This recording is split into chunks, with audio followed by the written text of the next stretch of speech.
I'll show you She the said text the message later. 14th. Did you have a nice Mother's Day? I did. The weather was beautiful. We were able to make our rounds to visit all of our moms, so that was nice.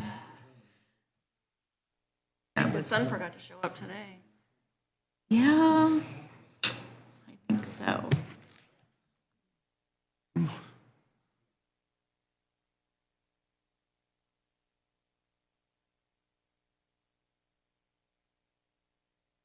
Susan, why do we get Jody today, and where's Carla? Carla's in Vegas, Oh, right? no kidding. Fourth date is it? Did Gary at least get to go to Vegas? Garrett did not get to go to Vegas. What? I know, right? Do you have enough money to get back? I don't know, but you know what? When they landed in Vegas, Good morning, how are you? somebody took Morning, their Dave. luggage and exact same suitcase as another person, Dave. and somebody took it, and she said, luckily they were able to get a hold of the lady, and the lady was like, my boyfriend doesn't pay attention, and he grabbed the wrong one. She's like, ours was clear as day labeled. She goes, I was beginning to think I was either wearing the same clothes or getting a whole new wardrobe. I was like, I would have went for the wardrobe. But they got it back and all One was of the well. many reasons that I don't like to fly.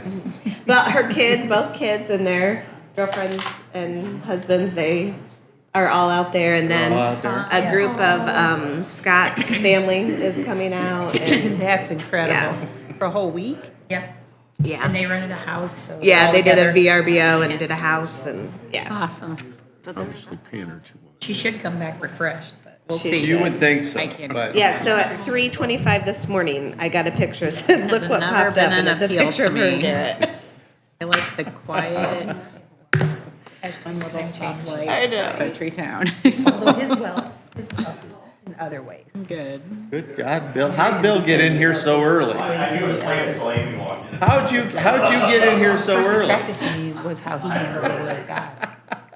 I mean, he's very, if I have any questions, he's been able to lead me in the right way. And you can stay. He's a hot one.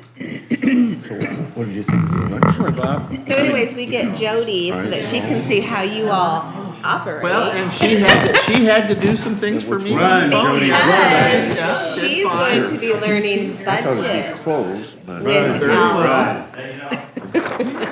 I was told to brace myself for that, so I'm trying you to what? Yeah. wrap that up. He's the only candidate of all the candidates. I have seen it. Asked for my vote. Nobody does the pre-budget work better than that. But he did come to. We got things down to a mad science, don't we, I Jody? heard Yep, that he was. you. I was warned. Yes, I warned her that you would be beside I her. requested the other Little day. pamphlet handed in. Which one, Carla? Yeah. She's in Vegas. No, not Such a Carla, margin. oh, she- There has The to one's be a up here in negative the the other corner. way. Judy? Judy, yeah. Judy. I can't think of it, you can't even think names. Because I got a Is Jody on and a Judy vacation and a. too? She wanted a church. No, she said, she said. tell them. Who was that, Cary Grant who did that, or they No, you guys would probably cause her to Kyle quit would on do me. that or something, and they Well, they had made to it, go yeah. down. No. Yeah, I made fun of it with Goober. Yeah. It's Goober on Andy Griffith. Yeah. Okay, Jack says we're I live. still watch Andy Griffith. Oh, I do. I think We're they're live? great. Okay, what do we have to do to turn on the monitors? And, We you have know, no you. TV like that anymore. You have your, and there's always a I'm message at- there. you Not in my know, package. and Because somewhere we got lost and we just flipped from going a positive morals and message to everything. TV Yeah, that was to everything has to be a negative mission. Anna probably didn't send in a anything. way you always Mine made, is when he ran you know, for other judge. people look good and left himself out of the picture, you know. I know he and said lost something just- after 9 last. I've never had anybody say, That is just a great show. exactly. Smile, you're in candid camera. We are.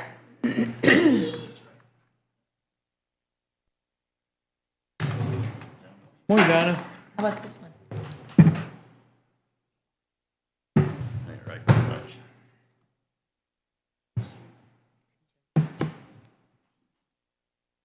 Pleased to have you.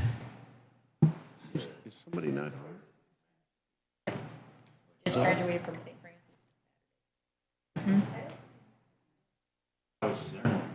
It was long.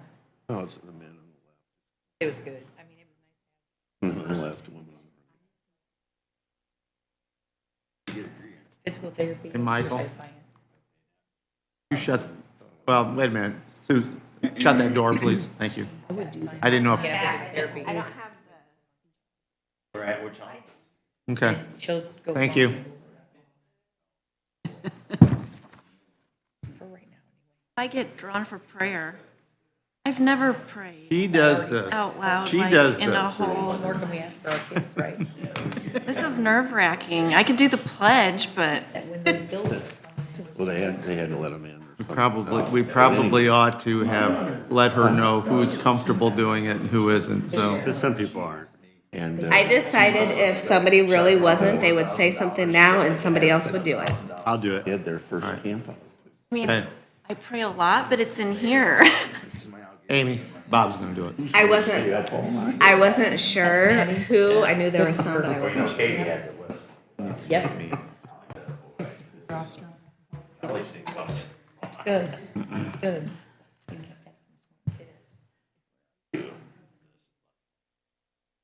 You ready? Yeah, we're on. Ron, ready? We're on and ready to roll. Doesn't care. Bring the May 10th meeting of the DeKalb County Council to order. And we'll begin with an opening prayer by Councilman Kraft. Let's pray. Father God, we thank you for today, another day of life, another day to enjoy serving you and serving the constituents in our county.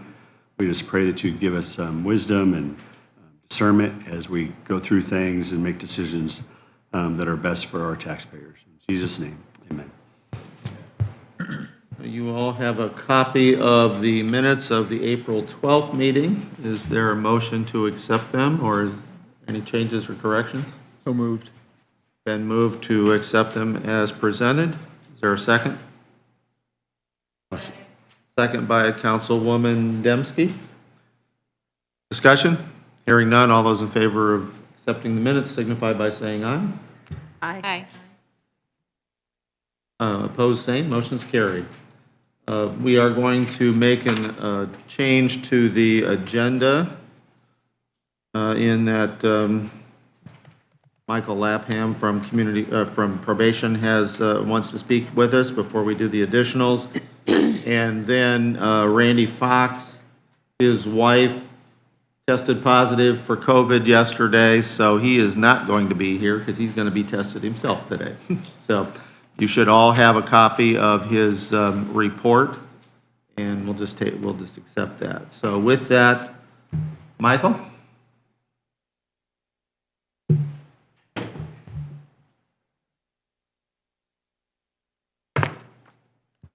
Thank you for changing the agenda to see me on short notice. What I'm here for is to check off some boxes and move forward with an interim director that we had and the pay that was necessary. Okay, there's a lot of confusion on who they think is responsible, who can pass that, who can't. Ultimately, coming down to the fact that what we have to do is come back here to the council, look at you, provide some information, allow you to make that decision. Okay, so that's my intention today, is to come in here with some basic information and ask that a decision be made on what that amount will be, who to, allow you to make that decision so we have the ability to move forward. Back in February, after finding out that the Director of Community Corrections had put in her leave, the interim director themselves was appointed. They discussed what that pay would be. That was done directly with HR. She notified him on that person on February 4th that what would be taking place is exactly what we're describing now. That the stipend would be figured out at a later date to make up for some form of wage difference due to duty. And that the understanding was that that would happen the exact same way.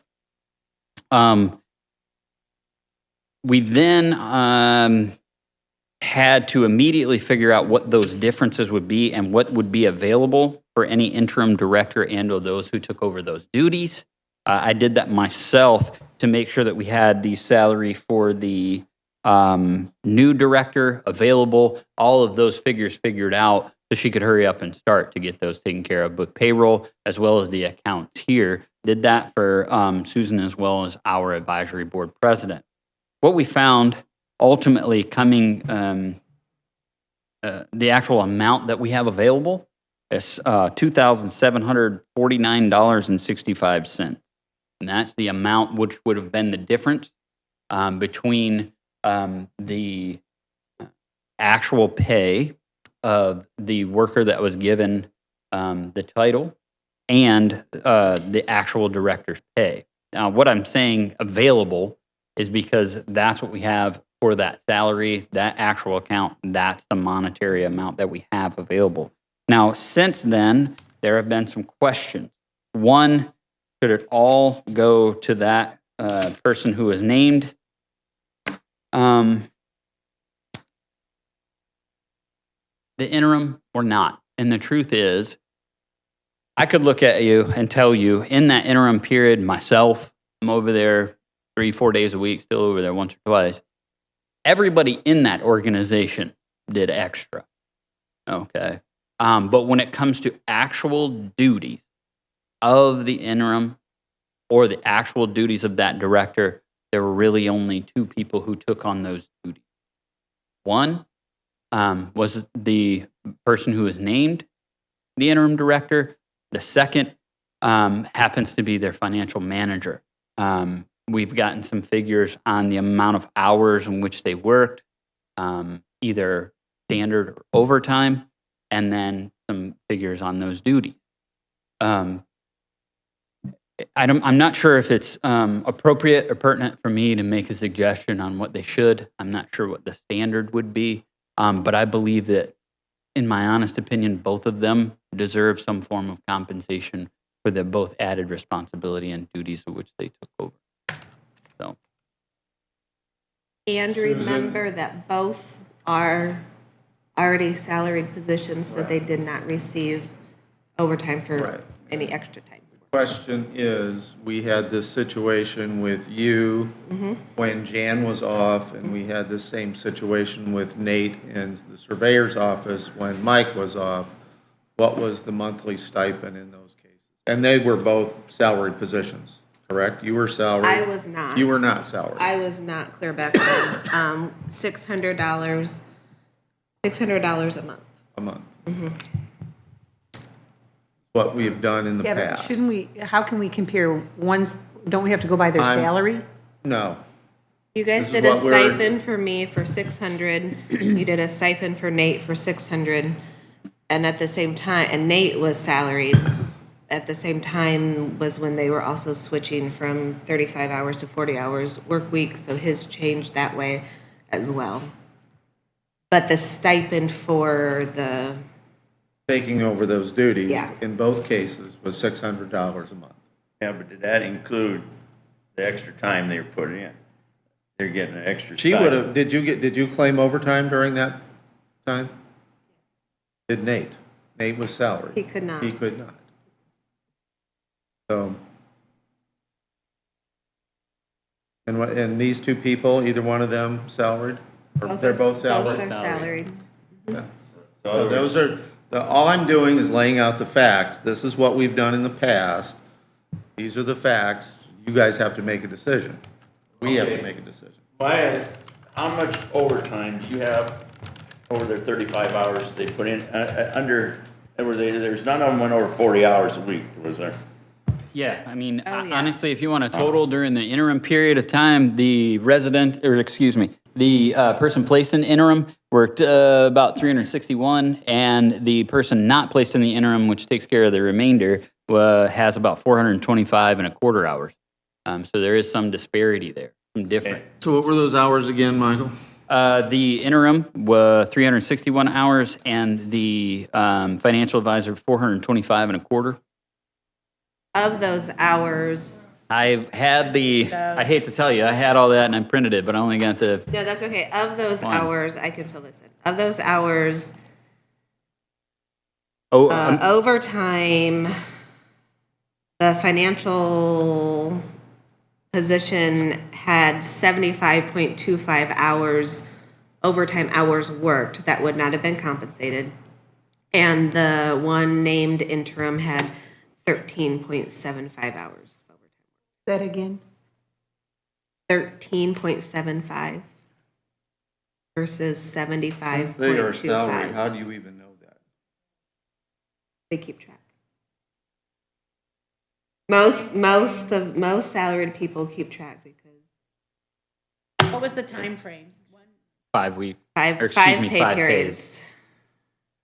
So So what did we give a stipends for $600 a month? Is that what it was, or pay? month per month. 100, so that's 2.5 months, so that'd be, without the overtime, that'd be $6, $12, $1,500 each one of them, as if we go with the $600 stipend. Is that, doing that right? Said 5 days. They were, Five Five pay days. periods. So it would sorry. be 2.5 months, so. Yeah, so that'd be Yeah. 6, and 3, which is 15, plus they have the overtime. They don't get paid for the overtime, they're salaried. they just kept track of it. But as Michael's telling you, he's only got $2,700 to spend. You know? Because that all comes from the grant. Correct. So basically, we're gonna have to add $300 to it, right? Well, What? you can either split this 2,700 among the two and leave it at that, or we can put in $300 from county general to make up the difference. Those are the options. We've always done 6 and 6. Or you split the 600 between them. To do that. Two people took it on rather than one.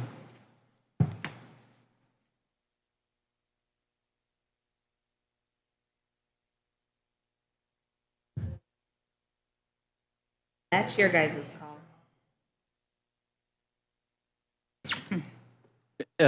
For what it's worth, not to give you a level of opinion, but there's 2 things to take in consideration. One, yes, hours worked. There's no question about that. The second is responsibility. So you have to take that in consideration. The things that maybe aren't qualified by just hours worked. I'm not saying that you should give more weight to one or the other by saying equality is a necessity. I wasn't there when the decisions were made who to place that in that position. None of us were given the ability to redirect the decisions of doling out responsibilities by the interim. So it becomes very complicated, which is why I would just request some amount of simplicity. Got it, be done. I would like to move on. I know that you are attempting to be as fair as humanly possible. I would request that we not add the 300, not because they don't deserve it, because there's no question as far as I'm concerned. The financial manager and the amount of work that she did, as well as the rest of that organization, the number of people that left and abandoned those posts and the amount of things they did not do in the last 5 years would astound everyone in this room. So what we've done, not only in that period, but what we've done since, can't be qualified in pay. But we need to move on. And I would request that we not add the 300. I think that's an overcomplication both for the clerk's office, basically taking some simplified look at that, say that this is what we have to offer. That's the best we can do for both of them. Find a simplistic answer and move on. You could take these two sets of hours, figure out the percentage, and pay that percentage of the 2,700 to each individual. I don't know what I agree with that. I think I can lean more here. I think we should split it 50-50, go on, because the thing is, even though the one put on more hours, the one you appointed as executive, when the other one's done, had more responsibility and had to make the big decisions. When you're the boss, that's a different story than when you do if you're an accountant. I mean, I'm not taking accountant, but what she was doing, anything away from her, if something goes wrong, she's not responsible for it, or he was not responsible for it. So I don't think we should probably put hours to hours. I think we should split it and move on. Responsibility than she had to. And I'm going to also mention that Michael covered a lot more than probably what he should have had to during the interim. Kind of took it under his wing, and that became his project, and he's the one that got Michelle in place and brought her to us. Thank you, Michael, for doing all of that and sorting out that mess. Something that needs to be noted. Yeah, it should be noted, but he put someone in there that he could work with. Good for you. So he had. Absolutely. I work in my own best interest. Yeah, that's what I'm saying. That's exactly what I'm saying. Better than working against yourself. And I think this has become more complicated just because of the amount of work that a financial advisor, and I don't think it would be a standard. Anybody would come in here. I think in any other situation, 90% of the term would, they'd come in, they'd look at the interim who was posted, they'd decide it, and they would move on. But this situation is, you think, I wouldn't make had that person not taken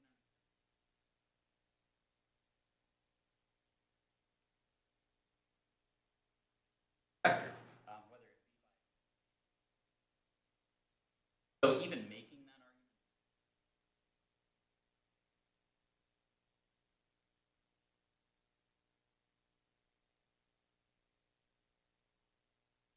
The interim guy, the rest is going to go back. That person.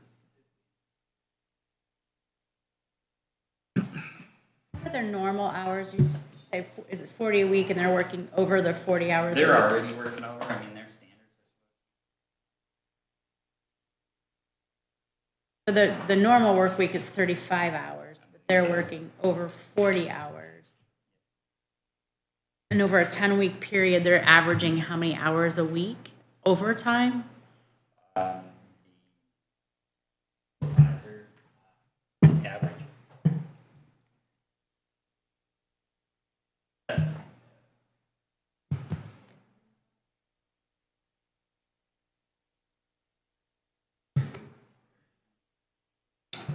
Thirty hours over.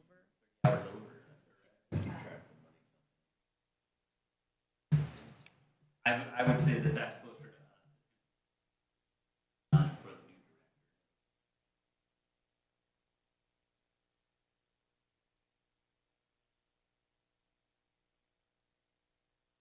Do you know who she took over?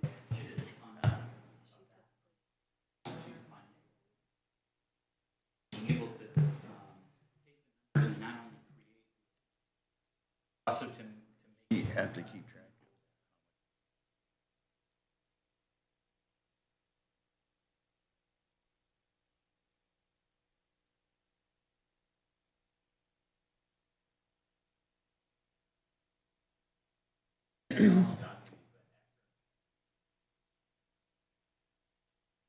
everybody else to take care of the normal movement of their department. The fact of the matter is, both of these people are salaried. That's part of being salaried. They did step up to the plate, and they do need to be rewarded for that, not compensated for dollar for overtime or anything else, but compensated for the fact that they did step up to the plate. And we do want to honor their extra work. I mean, that, under normal circumstances, I think what we'd probably do is reevaluate the job when we do the budget. And as a salary, if we don't believe that the salary is commensurate with the amount of work they're having to do, we'd raise it, or in some cases, maybe lower it. But this is a reward for stepping up to the plate in a time of crisis for that department, and I think we need to reward them.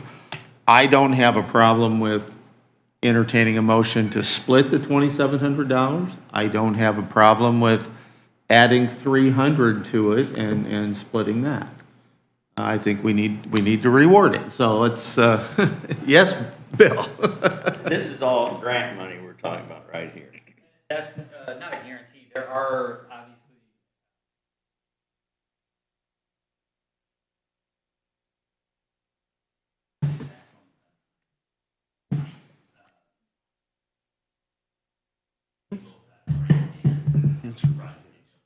But this money is from what we saved from paying our director for 1 month. Oh, it's money that's there in the budget, whether it's for savings or not, I don't know. But Well, I moved that we just split the money and give half to each one of them, Which money? whatever that 29. 2,700, whatever the. Yeah, so we don't have to take anything out of the, Okay. yeah, so we split it, give half to each one of them and move on. Okay. So you're Is that a giving motion? what? Huh? It That's was, the motion? I moved that we split them Okay. like 50/50 and whatever it is, 27,000, 27,000. 2,700. Woo! Get the amount right tried on to help 'em record. out. what was the exact 27 what? Oh, We're just, That, Rick? can we just go without the cents? All right. We never have any sense, so why are we trying to do it now? Round it up to All right. 2,750. We have a motion, we have a second from Councilman Yard. Oh. Is there any discussion? Is there any comment from the public? Hearing none, all those in favor of splitting the 27 and some change between these two individuals, signify by saying aye. Aye. Opposed, same, that motion is carried. That's it there. How are things coming together? Michael? I'm the wings we have, the direction we're going.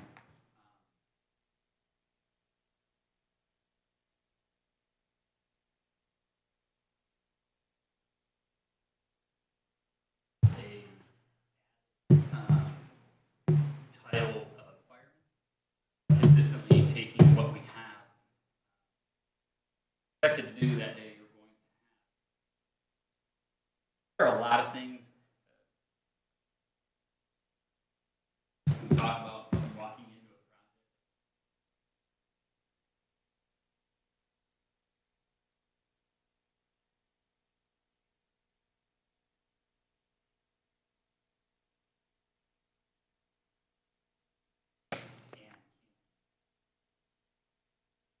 Back with the state. That's what we're doing right now.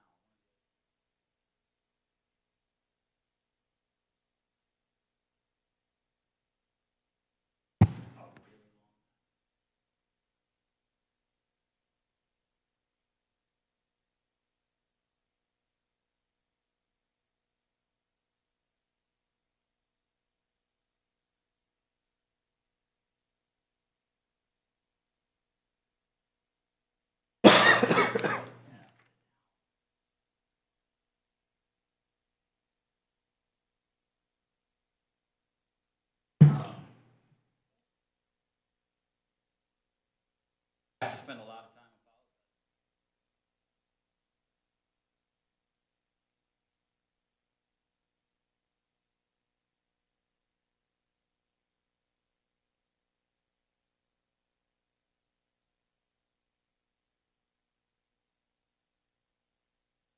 Even to hire staff.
I would be more like Crawford. I just do direction would be much more like the sheriff. Do that and have to run the jail.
And you've submitted the grant for the next grant cycle?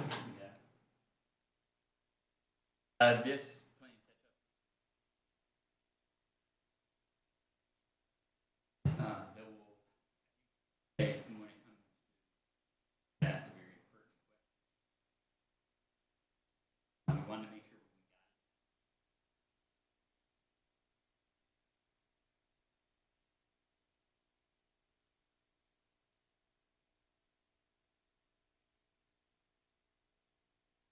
I also believe that the amount of had with them, they really position we're in.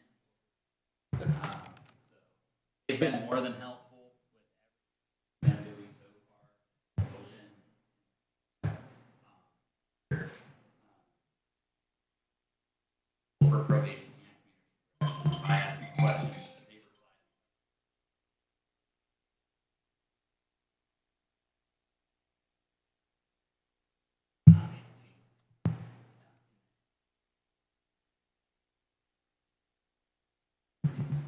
Thank you for the report, Michael, and appreciate the job that you're doing. I appreciate the job that you've done up till now. It's definitely a we thing. As I said before, today.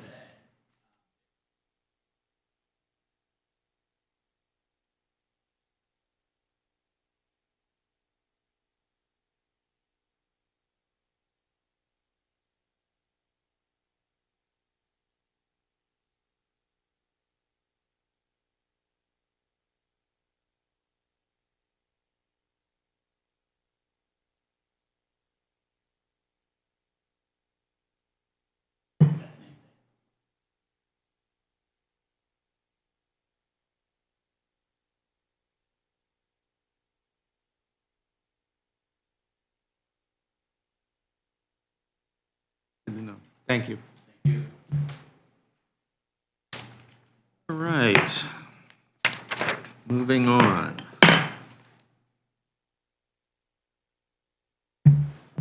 Additionals and transfers. There is one additional. Comes to us from the Health Department, and this is in the local Health Department trust account.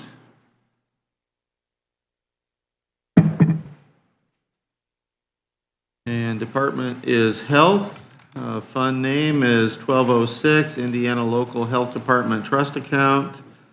Is the equipment account. The amount is $2,000. How will the appropriations be used? It will be used to replace a refrigerator in our lab that no longer works. The refrigerator is used to store medications and testing supplies. Specific cost of the items and how the costs were determined. The quote, good until Thursday, April 14th, is for $11.08. The original price was $11.99. I have requested a $2,000 carryover from the state to cover the cost if the quote expires and I need to purchase a different refrigerator. They will not, will these be a recurring expense? They will not be reoccurring. Were these included in the annual budget request? It was not, but it has been listed as an asset that I guessed would need replaced in 2023. And will there be other related additional appropriation requests be necessary? The answer is no. Was this discussed with your council liaison? And the answer is yes. The council liaison is Bill Van Wy, and this was submitted by Cheryl Lynch on April the 12th. So just a couple days after the last meeting. Just the way it works, Cheryl. All right, can I have a motion to approve this $2,000? Been moved by Councilman Van Wy. Is there a second? I'll second. I'll second. That's you, okay. Remember, I'm deaf on this side, Donna. Yeah, I was do. looking over there I do for- know, I saw that. All right, I have a motion and a second. Is there any comment from the public? Cheryl, would you like to say anything about this?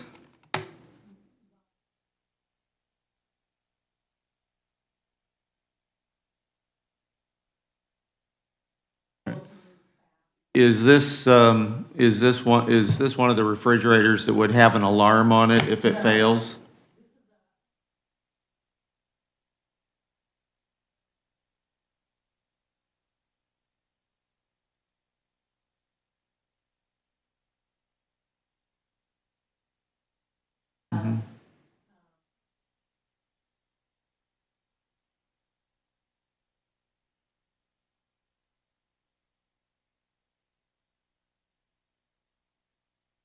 Right, okay.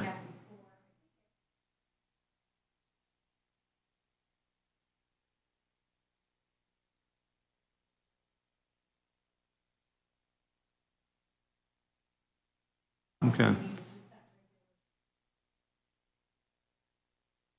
How many, do you have any idea of how many dollars of lab tests and that and medications in there? What would be lost if the refrigerator quit working?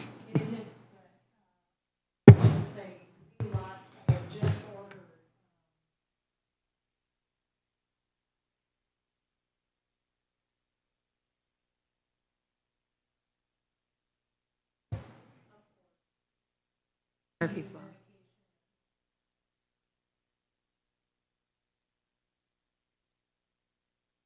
So did we lose any of that? Did it have to be disposed of? Yes. It did?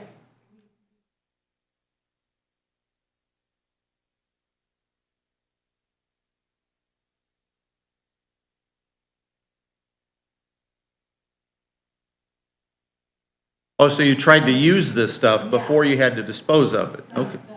All right.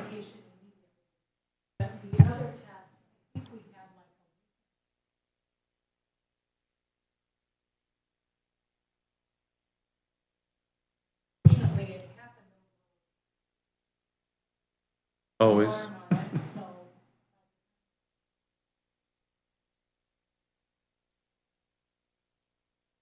Is there a way to put an alarm on this refrigerator?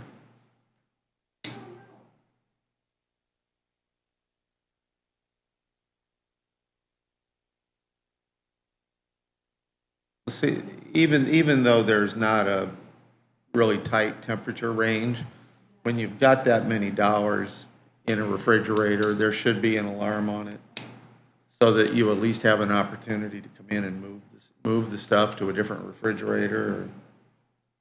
So.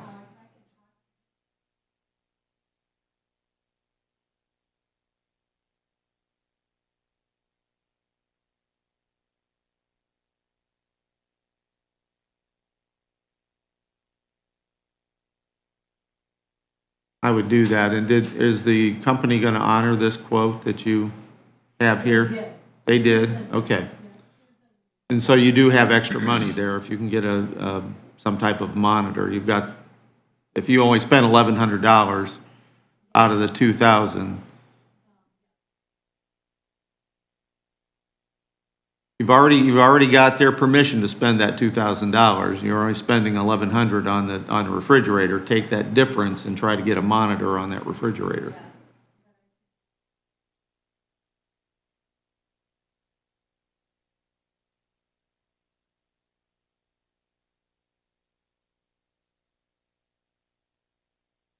You work all that out, but you need to get a monitor on that refrigerator.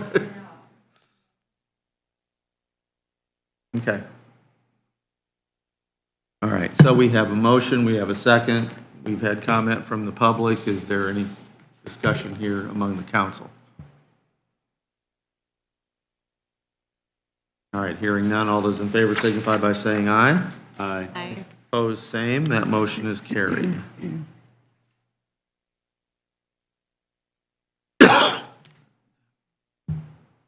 So that is all of the additionals. And flipping over to the transfers. The first transfer, and actually all of these come from the probation department. The first transfer is from the supplemental adult probation account. From equipment to drug enforcement supplies of $1,500.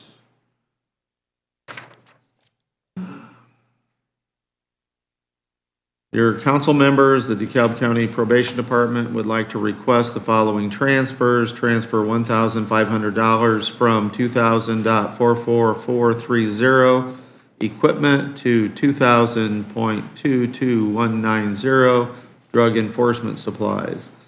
Since our department has changed providers for drug testing services, we are now required to pay for oral drug testing supplies prior to use rather than after use and having been submitted for testing. This transfer will allow us to pay for these necessary supplies. Michael Lapham, Chief Probation Officer. I have a motion to accept this transfer. So moved. Been moved by Councilman Yard. Is there a second? Second by Councilwoman Dembski. Discussion? Comment from the public? Hearing none, all those in favor signify by saying aye. Aye. Opposed, same. That motion is carried. The next is the state grant juvenile, 9128. There are 3 items here. Can we take them all together? Yes. Juvenile program coordinator to utilities, $2,500. Juvenile program coordinator to other supplies, other operating supplies, and perf to benefits paid back.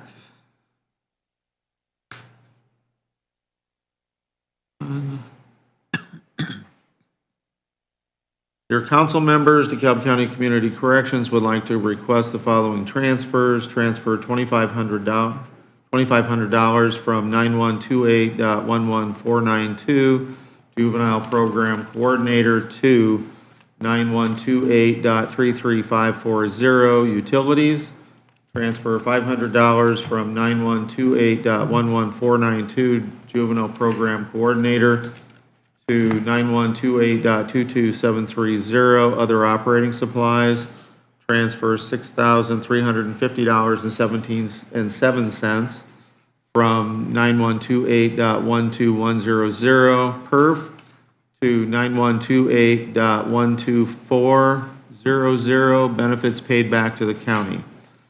We would like to move $3,000 from program coordinator account to utilities account, $2,500, and to other operating supplies account, $500. The program coordinator position was not filled until November 2021. Therefore, there are additional funds available to allow the transfer. Currently, our utility account is in the negative $750.74, and we still have May and June to get through. We are also in need of paper towel and toilet paper. We would also like to transfer the current balance of $6,350.07 from PERF account to benefits paid back to the county account. That's PERF insurance and Social Security. That way it is all in one account and much easier to pay employer portion of benefits back to the county rather than having 3 different accounts. Respectfully submitted, Michelle Fosnaugh, Executive Director, DeKalb Community Corrections. Now, this would be a juvenile account, so those are in the July to June fiscal year, correct? Susan? These are juvenile accounts, so it's the July to June fiscal year? Yes. Okay. Read when you read something about that. What did I read when I read something about 3,000? I read, we would like to move 3,000 from program coordinator account to utilities account, $2,500, First 2 added together. Okay. and the other operating supplies account, $500. And, yeah, that's the way it is on the spreadsheet too. So, do I have a motion to approve these 3 transfers?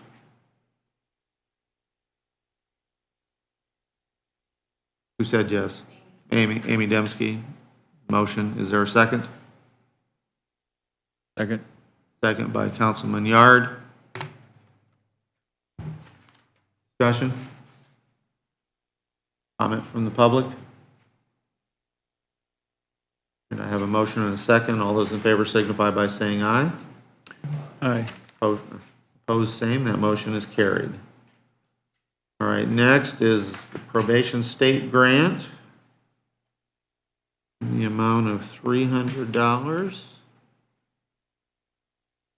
Page here. All right. Dear council members, please consider the following transfer from probation grant funded account of moderate to high risk probation officer to travel, training, and education account. The transfer is needed due to the fact that transferring appropriation to match the actual state approved budget. The amount is $300 from 9129.11439, $300 to travel, training, and education, 9129.34295. Respectfully submitted, Michael Lapham, Chief Probation Officer. Is there a motion to approve this transfer?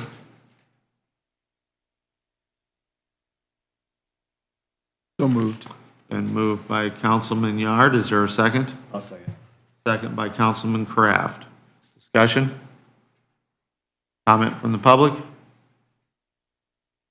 Hearing none, all those in favor signify by saying aye. Aye. Opposed, same. That motion is carried.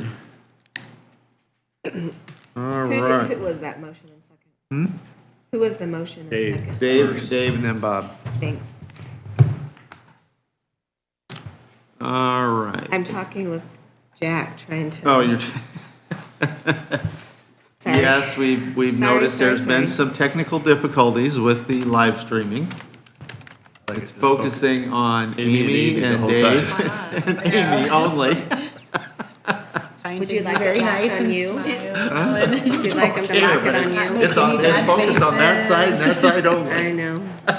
I think we just keep it that way. It's a little pressure. Phrases you weren't really clear. I know. What was he doing? Yeah, I know, right? Trying to just smile. All right. Next on the agenda was Randy and the airport, Randy Fox and the airport report. And of course, I have already told you Randy's wife tested positive, and so he won't be here. So you have his report. If there are any questions, let me know about them, and we'll direct them. Or actually, Amy, you're the liaison. Direct all the questions to Amy, and There she you can go. forward them on to I'll Randy. self-forward them on. Thank you. Thanks, Rick.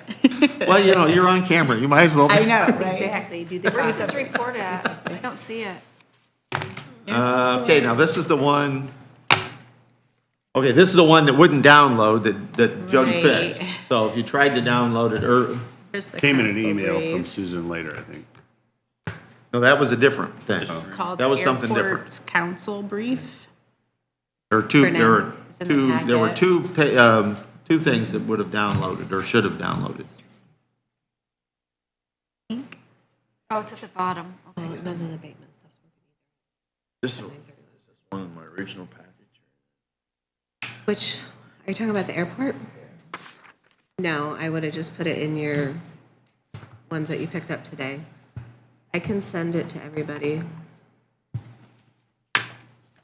Well, I'll just tell you that there's a list of old business, but there are 4 items of new business on this. The grade and drain portion of the runway extension project has begun with demolition of several homes. Drainage pipe is staged on site. Full mobilization has been pushed back to the first week of June. County Road 29 between County Road 60 and County Road 62 will be physically closed the first week of June, so just a couple more weeks. Signage is placed and all notifications have been made. The fixed base operator requests for proposals are due May 18th by 4 o'clock. And we have the first right of refusal for the purchase of Meese Chapel on County Road 60, and they've begun the appraisal process. The Meese Chapel's or Methodist Church is closing there. So those were the new items on the list. I just sent it to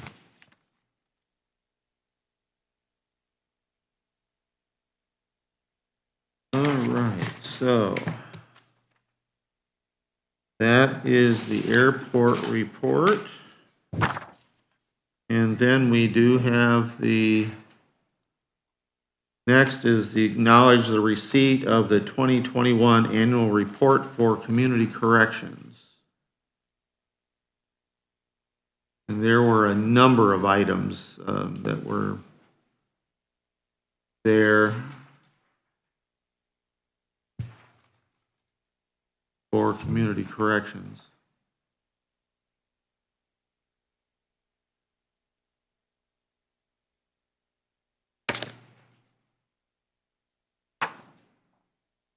I'm not sure if we needed everything that they sent. I believe that they sent multiple things because Michelle had taken over. There was a staffing and organizational structure that she Yeah. sent. So there are quite a few things that I think were just extra information. This report that says 2021 annual report is what we actually need to acknowledge receipt of by motion. I make a motion that we acknowledge the receipt of the DeKalb County Community Corrections Annual Report. All right, it has been moved by Councilwoman King. Is there a second there is a second by Councilwoman Dembski. Discussion? Comment from the public? Hearing none, all those in favor signify by saying aye. Aye. Opposed, same. That motion is carried. Just a minute. Bill's got a question. I can't find my paper. You're killing me. One that he was, never mind, I can ask it later. On this here, all I wanted to know is they've had 512 eligibilities. That tells how many applied to be out there. Is that what they're What page are you on I'm there? on the last page. Last page?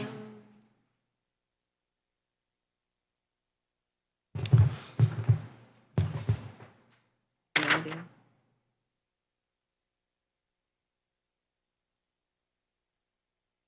Well, you probably, Looks to you probably me need to like ask they've Michelle. had 91 in there. If you're looking at the Yeah. She's chart. talking about this. Does Yeah. this mean that that's how many applied to get in there? I That's don't, just I how- know who's that I don't know. eligible. Eligibility screening, what does that mean? Because it looks like there are, if you look at the green bars, in home detention, they had 111. In the residential facility, they had 91. But they had 512 eligibility screening. What does that mean? It means that people requested and they then determine whether they meet the criteria to be in community corrections. Okay. So it's into community corrections or into home detention or Well, I all would the say- other options? I would say the applications are for every other, for all. All of the options, All okay. the options. So that increased, that in itself increased from 2020 from 362 to 2021, 512, so. 3,000 is what they.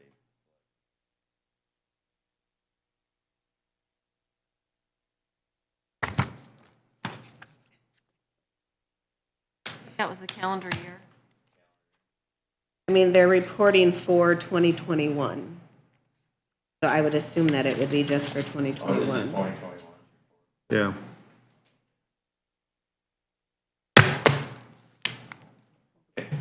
Say that, January 1st. Read it.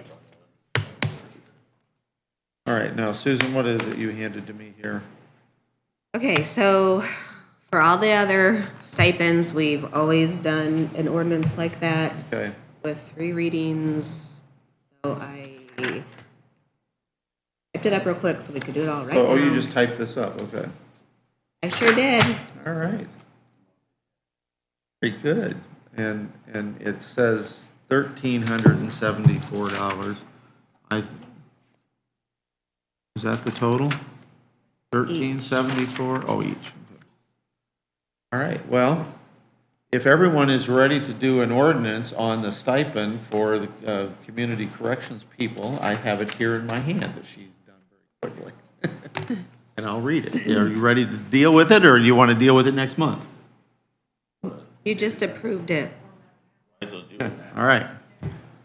Ordinance number 2022-OCC-1, whereas the Director of the Department of Community Corrections resigned as of February 2022, whereas an interim director has been named to act in place of the director, and the financial director took on performing the duties as well as their own duties with the Department of Community Corrections, and whereas the interim director and financial director has by necessity been required to act in the absence of the director for 5 pay periods, it is hereby ordained by the DeKalb County Council that both the interim director and financial director shall receive additional compensation of $1,374.50 each in total.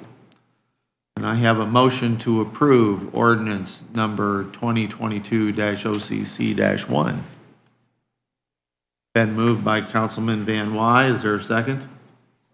Second by Councilman Kraft. Discussion? Comment from the public? Hearing none, all those in favor signify by saying aye. Aye. Opposed, same. That motion is carried. Now I'll entertain a motion to suspend the rules and read this on second and third readings by title only. So moved. Been moved by Councilman Yard and seconded by Councilman Kraft. Again, this needs to be unanimous. Discussion? Hearing none, all those in favor of suspending the rules and reading this on second and third reading by title only signify by saying aye. Aye. Opposed, same. That motion is carried. Ordinance number 2022-OCC-1. I'll entertain a motion to have read this on second and third readings by title only. Been moved by Councilman Van Wy. Second by Councilwoman Dembski. Discussion? Comment from the public? Hearing none, all those in favor signify by saying aye. Opposed, same. That motion's carried. Instant work, Susan, that's excellent.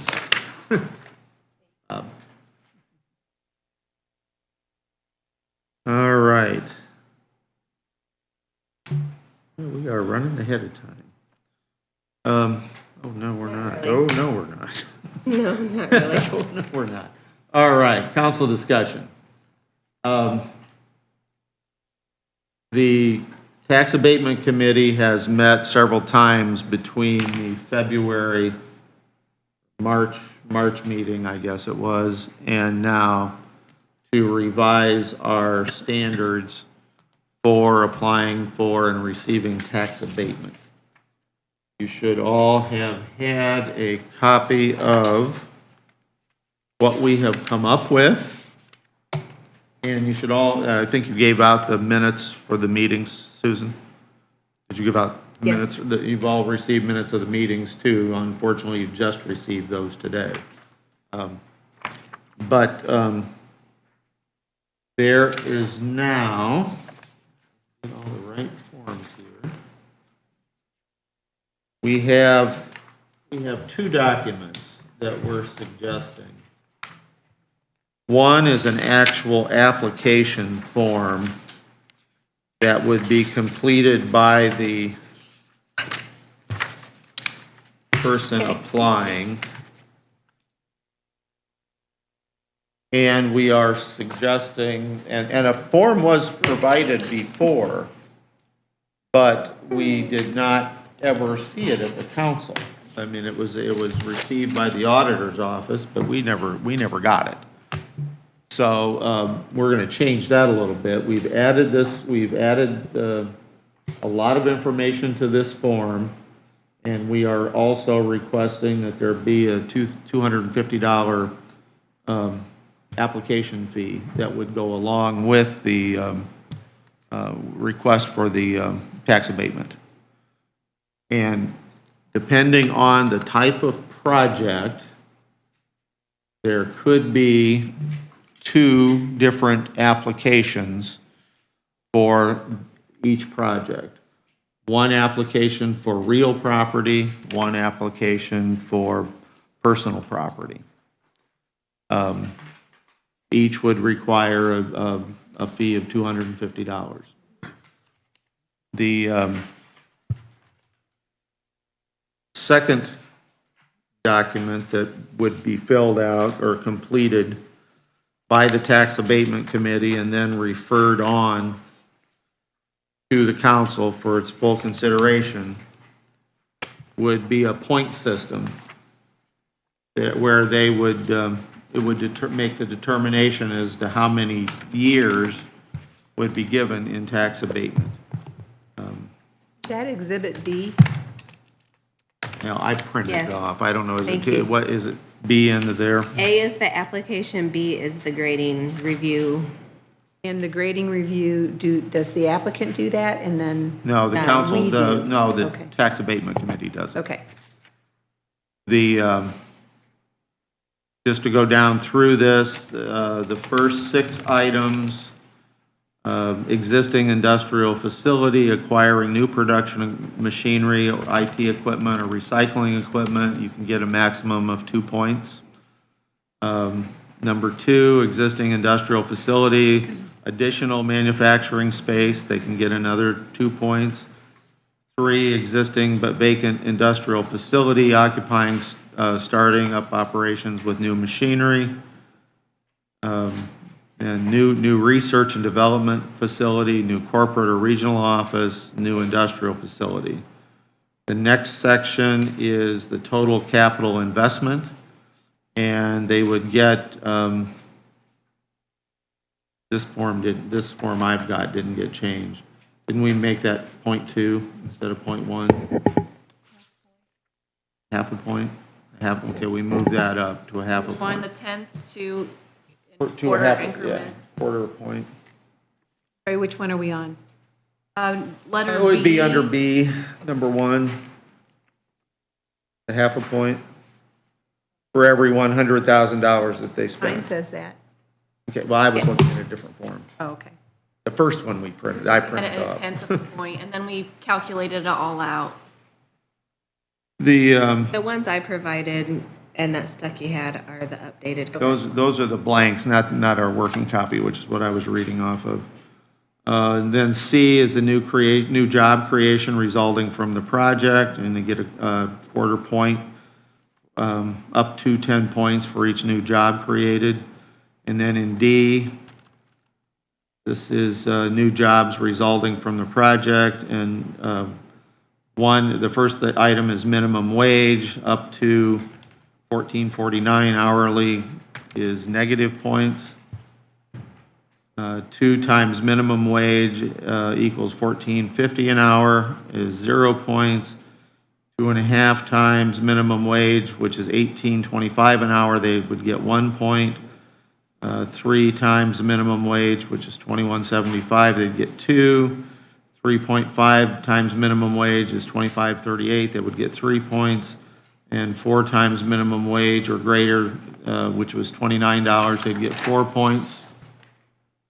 And then D has to do with the average fringe benefits, new hourly jobs resulting from the project. And that runs, there's 6 lines there running from 0% up to 60% and assigning points value there. And then under comprehensive plan, does the proposed project contribute to the development goals in the DeKalb County Comprehensive Plan? The answer is yes, they get 1 point.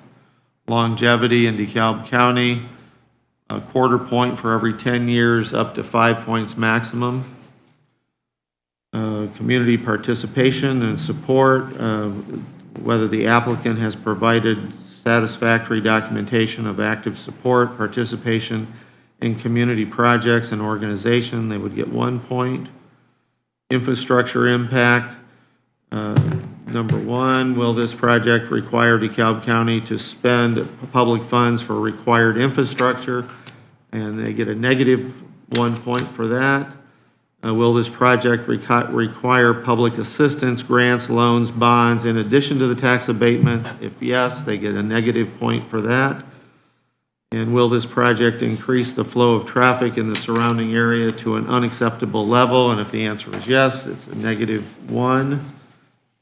And then zoning impact, will the proposed project increase the density of the project area to an unacceptable level? If yes, they get negative 1 point. Is the project compatible with the surrounding land uses? If the answer is no, it's negative 1 point. And number 3, will the project site require rezoning? If yes, it's negative 1 point. Late application, whether the project started before the application was submitted, is negative 8 points. Proceed without abatement. If they proceeded without abatement is yes, they get negative 4 points. And then once you total up all those points, if it's 5 to 8 points, they get 1 year of abatement. 9 points, they get 2 years. 3 years, they get 10. 10 points, they get 3 years. 11, they get 4 years. 12, they get 5 years. 13, they get 6 years. 14, they get 7 years. 15, they get 8 years. 16 to 19, they get 9 years. And 20 points, they get 10 years. I have a question on. And one of these would be filled out for either a real property or personal property. So they would possibly have 2 of these forms. I have a question on G2. Okay? Will this project require public assistance? And in that parentheses, it says grants, loans, and bonds. Are there not some bonds that we're required to approve, but they have no impact? They have no public assistance other than our approval of that bond? I believe so, because I think we're dealing with that in the Development and Redevelopment Commission right now. So my question is, should that bonds go ahead and be in there as long as there's an explanation that if it impacts public assistance? Since it's the Tax Abatement Committee that will be assigning the points, I would say that we leave it in there, and if it doesn't affect us, then we can answer that no, and if it does affect us, we can answer it yes. But if you don't spell that out for future generations, that it's only a bond that affects public assistance, then if there's a bond involved and somebody doesn't like the project, but it has no public assistance attached to it, then they We can add the additional, that's not a problem. Would it not be the same thing with loans? Because loans, if they're just getting a loan from a bank, that doesn't. Just a Public guideline. loans. They can have a perfect score, and you can deny tax abatement. I mean, it doesn't bind your vote. It's a guideline for your vote, so. It's just a guideline for us. Okay. And so that we are treating I just want to be on everybody record that- as making we note want of to that. treat all comers fairly. That's why this is. My other deal is on H there, number 3, why is they get a minus point? Have to have a reason. That, I believe, is because of the additional work that'll have to be involved by the planning department and the BZA and the plan commission. Other thing I had a question about too is, okay, let's go back. Like number 6, D number 6, wages over 29. Did you guys take into effect that anybody that works on the floor or anybody that works in the office, is there any difference? You know, if you have, It's if the you same, bring- it's the same. if you bring in somebody and you have to have a supervisor, it gets paid 80,000 a year compared to your workers getting paid 50,000. That didn't make any difference at all. You could actually put those in here in 2 different levels, 2 different lines. If you have, you might have only 10 people that are at the $29 level, and you might have 50 at the $18.25 level. You could put them in, you'd put them in there twice.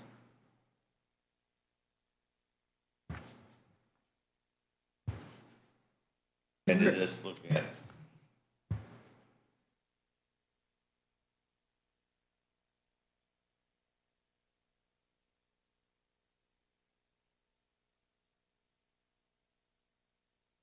Again, though, the points are going to be assigned by the tax abatement committee and brought here. I mean, if we fill it out, if the tax abatement committee fills it out in one way and you object to it, we can change that once it gets here. When it comes from the tax abatement committee, it's only a recommendation. So what we're saying is, we're still, this isn't black and white, this is just a guideline, and we're still making a personal judgment call.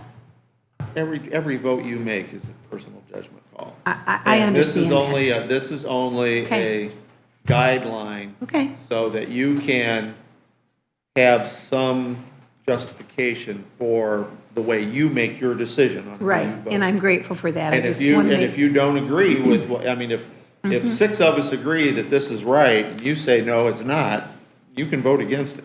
Right, So- right, and I understand that, and we needed this guideline, I'm not complaining about that, I just want to make sure. Well, and I'm not taking That it as we're- a complaint. I right. mean, we need to debate it now because Right. I don't want to have to debate it when the applicant comes in. Correct. Rick, I just want to add, this is a transparency piece that we've never quite had. Correct. This detail on. And the other thing is it perfect? Probably not. But we are going to keep looking at it. I mean, it's going to be looked at, maybe revised periodically. And the other piece is that when the agricultural piece kicks in with the abatements, there is going to have to be an addendum or a different piece, because that's going to be a whole different ballpark. Right. When the agricultural abatements kick in here, that we'll have to take a look at. But it's the best attempt we've had in a long time. I agree. For a piece of I transparency. absolutely agree. Well, that was my question, they passed the agriculture abatements. I Starts July 1. haven't got a chance to see what it is, but that don't include that, because all you're gonna have is a $1 million combine, machinery, no added labor and stuff, and if you go through that, that will kick that out. Well, I think Good point. there, again, all the pieces are moving. We escaped the bullet this year when the legislature did not eliminate the 30% floor on personal property. We need, that is too big of a piece of our budget. That's 33% of our county budget. There are other places, school district in Howard County that 78% of their budget is from personal property. Do away with the 30% floor, you're gonna wipe out a number of institutions or a number of taxing units. So they need to come up with some kind of a replacement for that if they actually go that direction.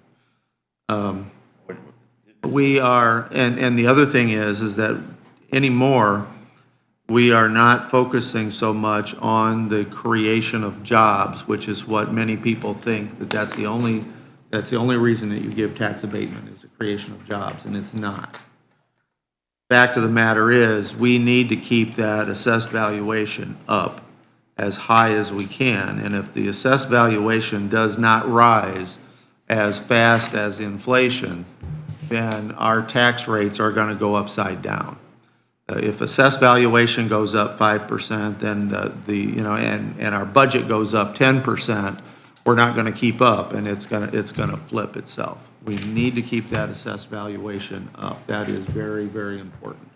Rick, if the salary portion, so you're saying the salary portion isn't as important as it was in the Not past? as it was 20 years ago. So why the weighted part then under D if they're not that important anymore? Because we What was don't the want, rationale we don't there? want to ignore it completely.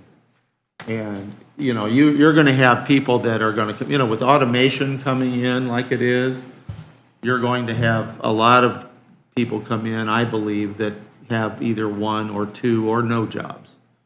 So those people that are bringing in jobs, we want to give them credit for doing that.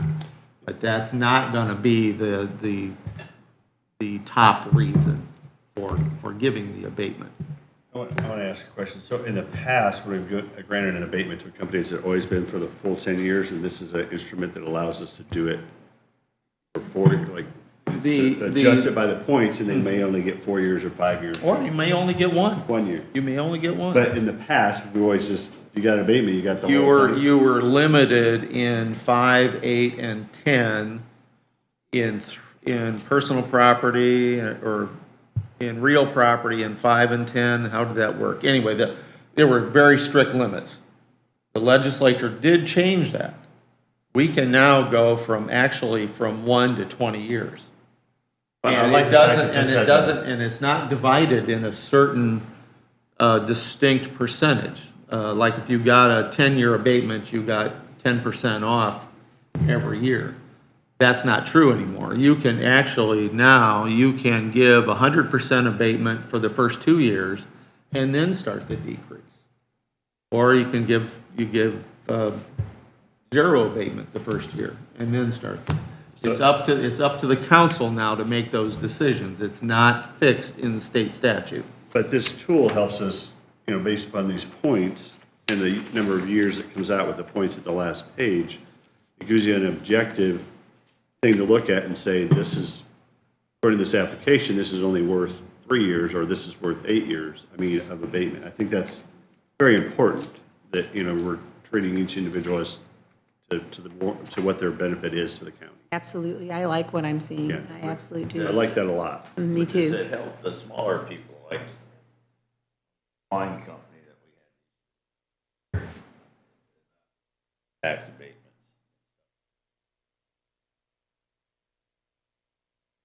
Feels like. Well, actually, one of the ones that we're going to deal with today would be one of those smaller companies. Their investment is actually less than $1 million. It's a small, locally owned company, Talking about the daughter. which is Rathburn Tool. And they are adding some employees, but not 20 or 30 or anything like that. If we approve this, can we run them through? We are doing that. Okay. We are, Good. and they very graciously accepted being the guinea pig. Oh, good. So- Good. I was hoping so. We worked, we worked with them to help help us get to this point. But, no, go ahead, Amy. The question kind of came to my mind after you asked that question, Bill, of some of the smaller companies. I don't know, is there like a minimum, or is there certain companies that qualify for abatements and some don't? How does that work? I guess I'm not sure how that There works. are industrial companies qualify, retail does not. That would be, I believe, the breakdown. Service does not either. Service does not either, so. But how much of a, And the farmers were just added, that just changed with this past legislature. which is like, okay, I've invested 500,000. Does that make any difference in the amount invested if I don't invest dollars or something like that? But yeah, that's why in this one, So it does affect smaller ones. it's just a smaller amount. But some aren't, like you said, like service, they don't get any. There's no opening for a service to have a tax abatement. What was the other one? No, retail. Retail. Okay, I see, yeah. This document it provides a lot more information than the SB1. I mean, the SB1 is the official tax document, but we can gather a lot more information here and have more background information on the company rather than just looking at the SB1 and saying, oh, here's your, how many employees, here's your total number of investment. We also wanted to know And we if their didn't- involvement in the community and what have they been doing in the community? Maybe they've been a large supporter of Community Foundation or the Harton House or any of those things. they would get credit for that. But how much, I guess, I mean, I'll save it for another day. But how do you judge? We all have questions like that, Yeah, I Amy. do. That's- Yeah, How do yeah. you judge your credit? Like, okay, give $10,000 to, and you know, that's not even close to what the amount that they actually could do or help someone else. They did it because that looks good on paper. Honestly, I have a problem with including that, that they're giving into an abatement, because you're kind of judging the goodness of a person's or a company's heart, right? Like, well, if they're good people and they donate to the community, that's great. If they don't. Well, we also included whether or not they're a new company or a longtime company in DeKalb County. That was a question that I had on the longevity in DeKalb County then. Is that how long they have been here or how long they plan on staying here? How long they've been here. Okay. But you want to give them credit for the positive things that they've done, but you also are giving them negatives for the negative things that they might have done. And that's a consideration we really never have taken into account. We don't want to say it's a reward for, your longevity, but if somebody's been in business in DeKalb County for 40 or 50 years, they've employed our citizens and they've been involved. And the one that we're going to talk about, they sponsor like the robotics teams at the school, and they went to bring the kids in after they get their new equipment to show them how these pieces of equipment run. So for them, I think it's important that we look at the community support because those kids are going to need jobs, and if this job fits into what they want to do, then it's a natural fit.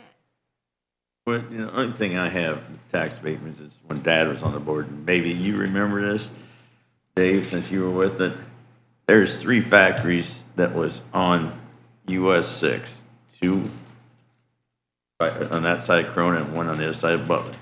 Deco? They were there for 10 years. As soon as that abatement runs off, they were gone. And, how do you judge someone like that? I can remember Dad when we were going over Kendallville, so, we give them abatement 10 years ago and see there's nothing there now. Well, hopefully, and again, until you use this a few times, you're not going to know. Oh, I understand. Hopefully, the kind of investment that they made, they would not have gotten a very long one. And they would have had some negatives because we know now what rate of pay they had. So there are other factors in here to take account into some of those negative things. The buildings that are still there are still paying property tax, whether they're there or not, so. I think somebody else has moved in. Yeah, the one out there on 19 or 13 there somewhere. But that was just the point when Dad was on the board, so we give these tax abatements. And they moved somewhere else to get another tax Solar abatement that we gave previously, if we ran that through this system, did you guys do that to see, would that have reached the 10-year and what that abatement was that we gave them? Does that fit this? We did not run them by this. So. But again, now, even though their delay was our request. I understand that. But Yeah. if it had not been our request, they would have lost a lot of points because the project started ahead of us, approving this. Which I like to So- see, I like that in there, that, hey, they're not just charging ahead and hoping they get it. I really like the document. I think it gives us an objective way to measure this, each case. So it's not just. I'd like to thank It's not all or nothing. You get it all or you don't get it. I'd like to thank the abatement committee for their diligence in providing this for the whole council. The last thing I'd like to mention, and you don't have it yet because we won't see this until next month, but we also have a program that will show you exactly what we're abating. So we will know. Right now, you have no idea. I mean, okay, we gave you a 10-year tax abatement. You don't know what those dollars are, They have- realistically. Do they have that in their exam? Okay. Gave them, Okay. You have the Draft and example also- there of what's being abated, Exact dollar amount. which looks like is this. information that we've never had before. And we will have that it's the last with page each, of that packet right with each one. there. Last page of that one.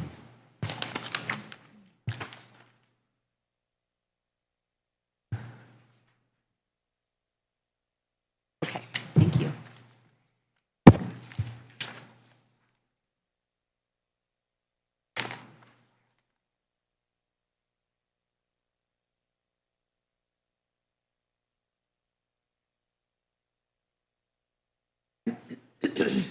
First 4 years, you had statements all 4 years, and after that, zero, or how'd that work? Well, we did that for 10 years so that we'd always be comparing apples to apples. So whether we gave them. So they did Whether we 100%. gave them a 5-year abatement, a 3-year abatement, or whatever, we still wanted to run it out the full 10 years. What would the tax be? So it shows you what you're getting by granting the tax abatement, getting the people to come and invest, and then what you're getting, and then what their savings were.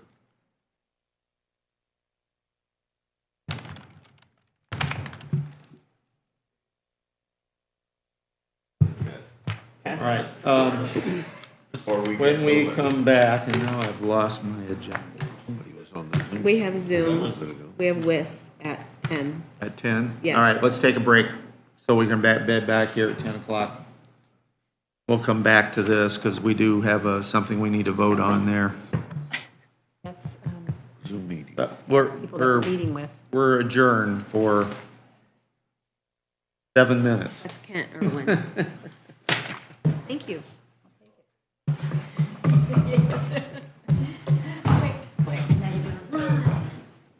Oh, thank you.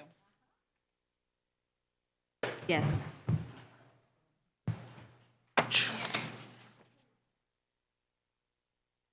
Hello, Jeff, how are you? Where's Andy? He is having vehicular issues. Oh, he is? It is. Well, I'm not saying that, but I call myself a substitute.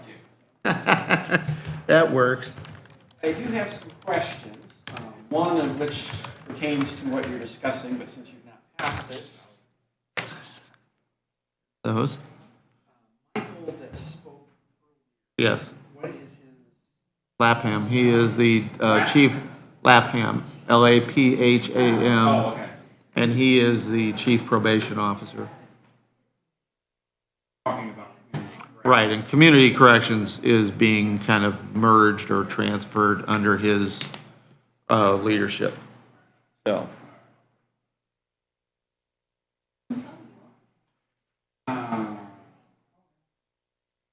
now that's working. What did you do that now it's focused on me? Something, didn't you? No, when I connected Zoom, it worked. I Okay. know Jack says the same thing. I don't know, this whole meeting is a complete chaos. The stipends, the 1374 were for the interim director and financial director. Yes. For the additional Yeah. work they were doing. Yes. okay. Then on this tax abatement document, after the break, are you gonna take that back? After up, we or- get done with WIS, we are going to take that back up again because we want to, You gotta test. I did not assign a number yet, so I wasn't sure. we'll talk about it. We may or may not Okay. do that. Let me put that on the agenda or I'll forget it. All right.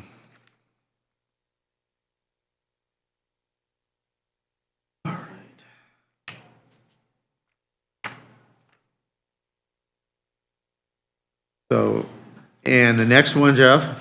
As I say, Rick, you only have 4 minutes if you need to go across the hall. Yeah, Yeah, I do. okay, okay, all right.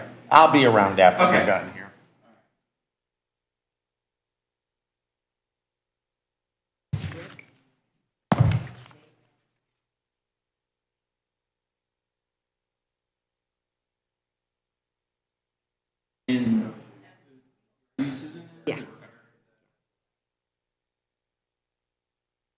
Jeff Jones, by Okay. I wasn't sure. I was like, I don't know who that is. the way. Yeah, I'm filling in for Andy Barron. Okay.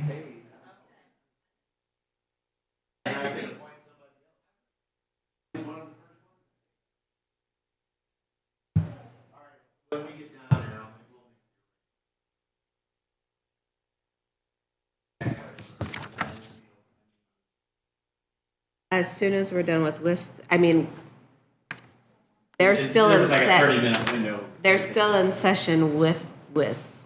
Like, as soon as they come back at 10, they're still, this is still the whole council meeting. Okay, all right. I didn't know if I need to be here or not be here. Or... That's up to you. Okay. All right. Well, look at that.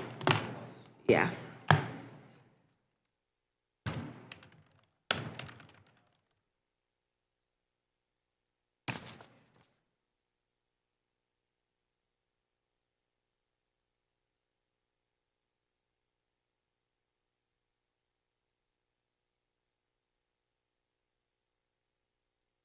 Commissioners can't afford heat.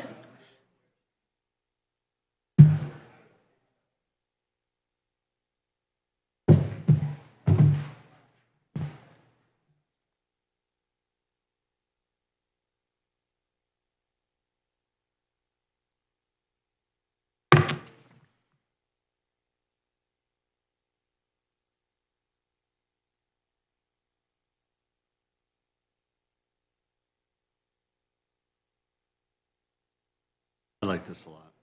But I always carry something. It's going to help, I think. I'm not diabetic, but I'm closer than I want to Yeah. Basically.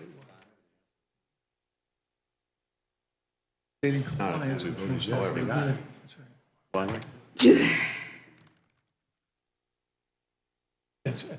You've got adjustments there. be. They adjusted it.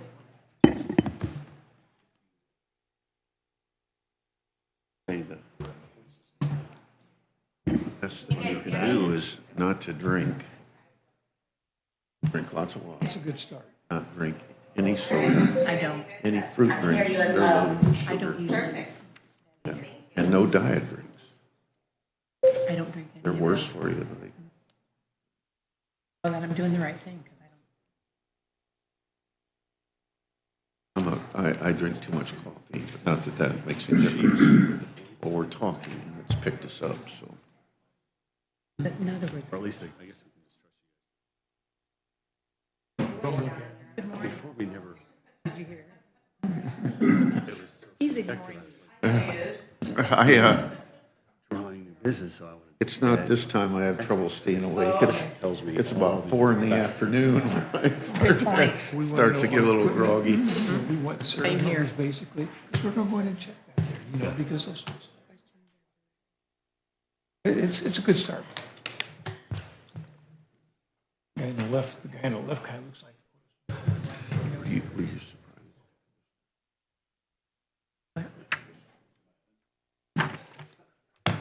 Right in front of the camera, I'm gonna move.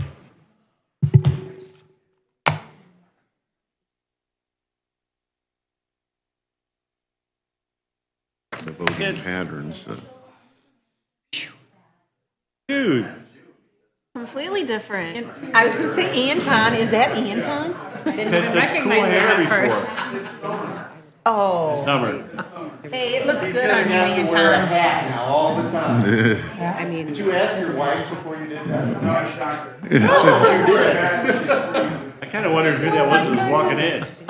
I saw the logo and that was, I had to do a double take. commissioners.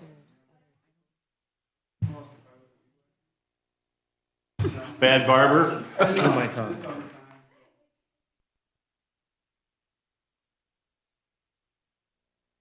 Not so far.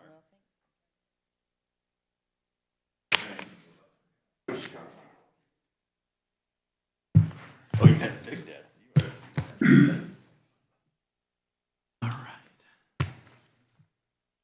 All right, bring the council meeting back to order, and we'll move on with, we have representatives of Wagner, Irwin, and Shealy to talk about the factor evaluation system that we had done a couple of years ago for our employees. So we have Kent Irwin and Addie, I don't have your last name.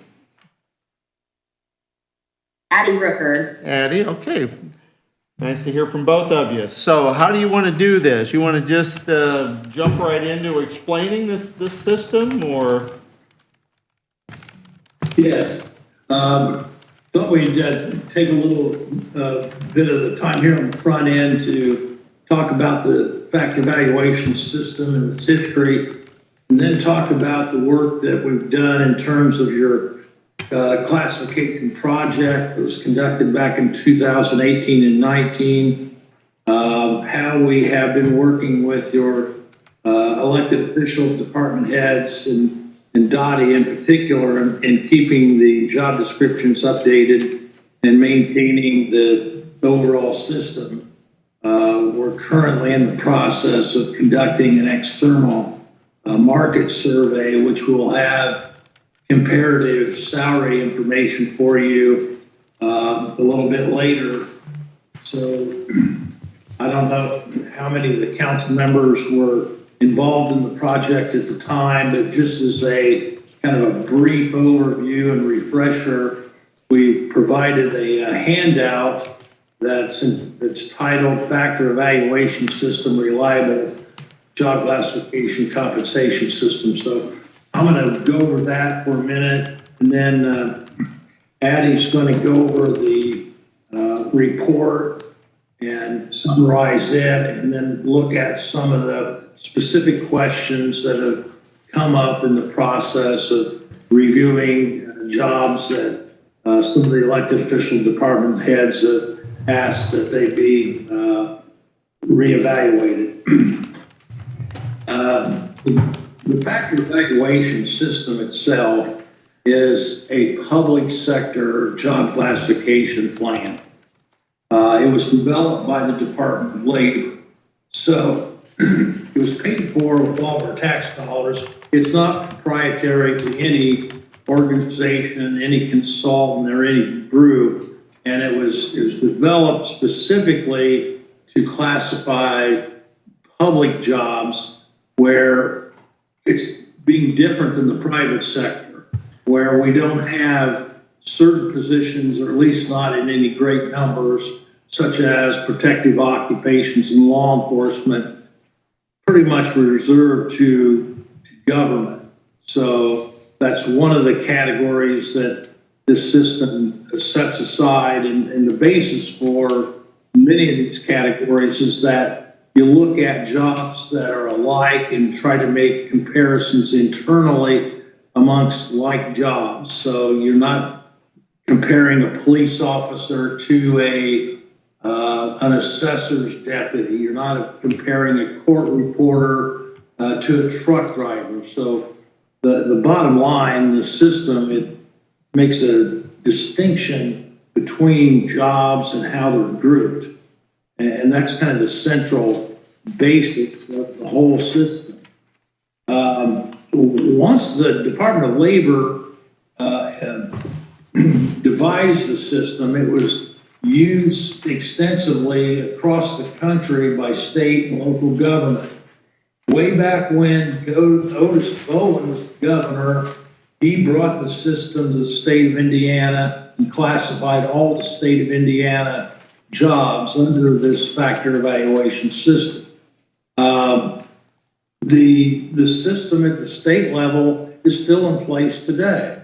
It's been modified, it's been revised, and it's been adjusted to reflect current jobs that have changed over the years, but the basic core pieces of that classification system remain in place. Most cities, county governments around Indiana have likewise followed suit, and where they've classified their jobs, they have classified them under this classification system. There's several school corporations that have classified their jobs this way. There's other utilities and other groups that have also used the system. So it's a basis for classifying jobs, getting them into a comparative grouping, and customizing a system for really each employer. So even though the system may be used by counties like Allen and Vanderburgh, Monroe County, it's also used by a lot of the smaller counties. And it's a system that has some built-in comparability, but it also recognizes that in the larger counties, many of the offices have more staff, they're more specialized. So we have to account for that as we look at how this is a system that's customized for each of our counties. Now, our firm, Wagner and Shealy, we've been working with Indiana County government since 1979. We now have over 80 public or county clients throughout the state. We've worked with that many cities and towns. And most of them have installed the factor evaluation system and are using it. Now, some have modified it differently than others, but again, it serves as a foundation for the classification of jobs, and it provides city council, county councils, the ability to set pay schedules based upon a classification of jobs, as opposed to just looking at positions in isolation or setting pay according to who can make the best argument for a salary before council. I can't, my previous life, I worked in city government. I went before our city council a lot and made pitch for certain jobs to be adjusted and the salaries be changed. But, and obviously I was biased and in favor of the positions that I was representing in my department. And of course, the council, they look at the whole picture and they're saying, we have other jobs that are like yours, and we appreciate your effort, but we're looking at an entire system. And this is what we find with most of our clients now, where the county council is the ones, and it's reflected in state statute, where you set the classifications, you set the pay schedules, you determine the number of full-time jobs, the number of part-time jobs that the county has. So that's done based upon now having an infrastructure that's built on job descriptions and classifications to do that. So the way the system is installed was done there in DeKalb County is it begins with collection of job information. And the job information is collected directly from each department through their employees who complete a job questionnaire, and they may attach, and many did back then, job descriptions that were in existence at the time. So between the information provided on the questionnaire and the past job descriptions, new draft job descriptions were prepared by our consultants. Those job descriptions were then returned to the elected officials and department heads for their review and sign off, and to make any revisions that were necessary to make sure that we were seeing the same thing that they were, and that the job descriptions were accurately describing what the work was.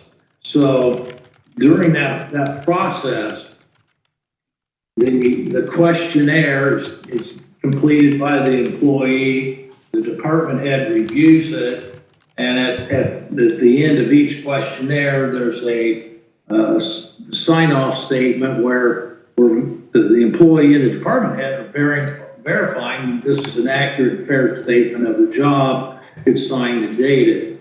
In return, when we send a draft back, it also comes with an attachment form for the department head to complete to indicate whether or not the description is accurate or whether it needs additional changes to make it accurate.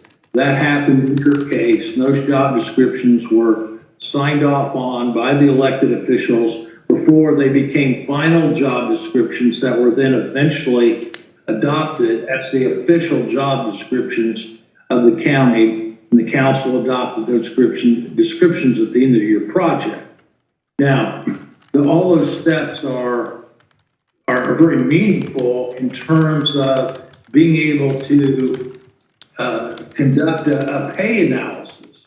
We want to make sure we're comparing like jobs with one another. So in the system, and I think on page 2 of the handout, there's a sample listing of jobs within job categories. And you'll see Pat, Comet, Pole, and LTT jobs. These are sample or illustrative job titles. It's not exhaustive. These are just some of the titles that fall under these categories. But basically, these 4 categories serve as the foundation for classifying jobs. The PAT jobs, different from all the others, typically require a baccalaureate degree to perform the work, or equivalent training and experience at a professional level.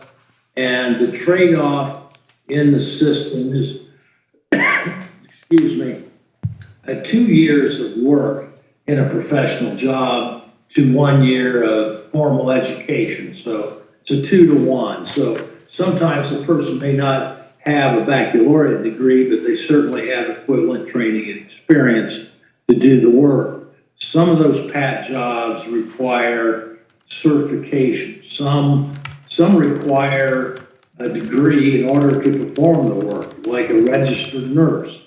You have to have a nursing degree, or attorneys, engineers. These are the kinds of professional jobs that are required to have the certification, excuse me, in order to perform the work. And professional jobs, different than the others, are often recruited in a little larger labor pool than some of the others. Sometimes we have to go outside of the boundaries of our county, or sometimes even the region, in order to recruit a qualified person to fill a job. Whereas what we call the COMET, the computer office machine operation technician jobs, excuse me, have a lot of those in the county government. These are support jobs, office managers, court reporters, bookkeepers, deputies in these various elective offices fall within this COMET group. They are in support positions, usually in an office environment, working with either elected officials or under a professional. The other 2 categories, again, pretty much reserved to local government, state government, federal government, protective occupations, law enforcement. In the county, this is the sheriff's department, deputies on the road, merit officers. Then we have correction officers in the jail. You have E911 dispatchers. These are people who are holding down protective occupations, law enforcement positions. Finally, we've got labor, trades, and craft jobs. These jobs are concentrated in the highway department, truck drivers, heavy equipment operators. Those jobs are there. You have a few jobs that will be scattered, maintenance people in different buildings, but mostly the jobs of labor, trades, and crafts are in the highway department. Well, long story short, again, the system only provides making comparisons amongst like jobs. So you'll end up at the end of the project with a set of classified jobs within each one of those categories, the PAT, common, pole, and labor, trades, and craft. So first step is to look at these jobs individually, and then as a factoring team, using a set of what they call guide charts that are a part of the factor evaluation system, we assign points to each job based upon job requirements, skills and knowledges, responsibility, physical effort, work environment, and the reporting relationship of the job to supervisors and other employees, particularly if a job requires the person to supervise a group of people. So each one of those guide charts are different from one category to the next in terms of point value. So a job that may be factored at 340 points in PAT is not compared to a job that is factored at 340 points in whole or into LTC or common.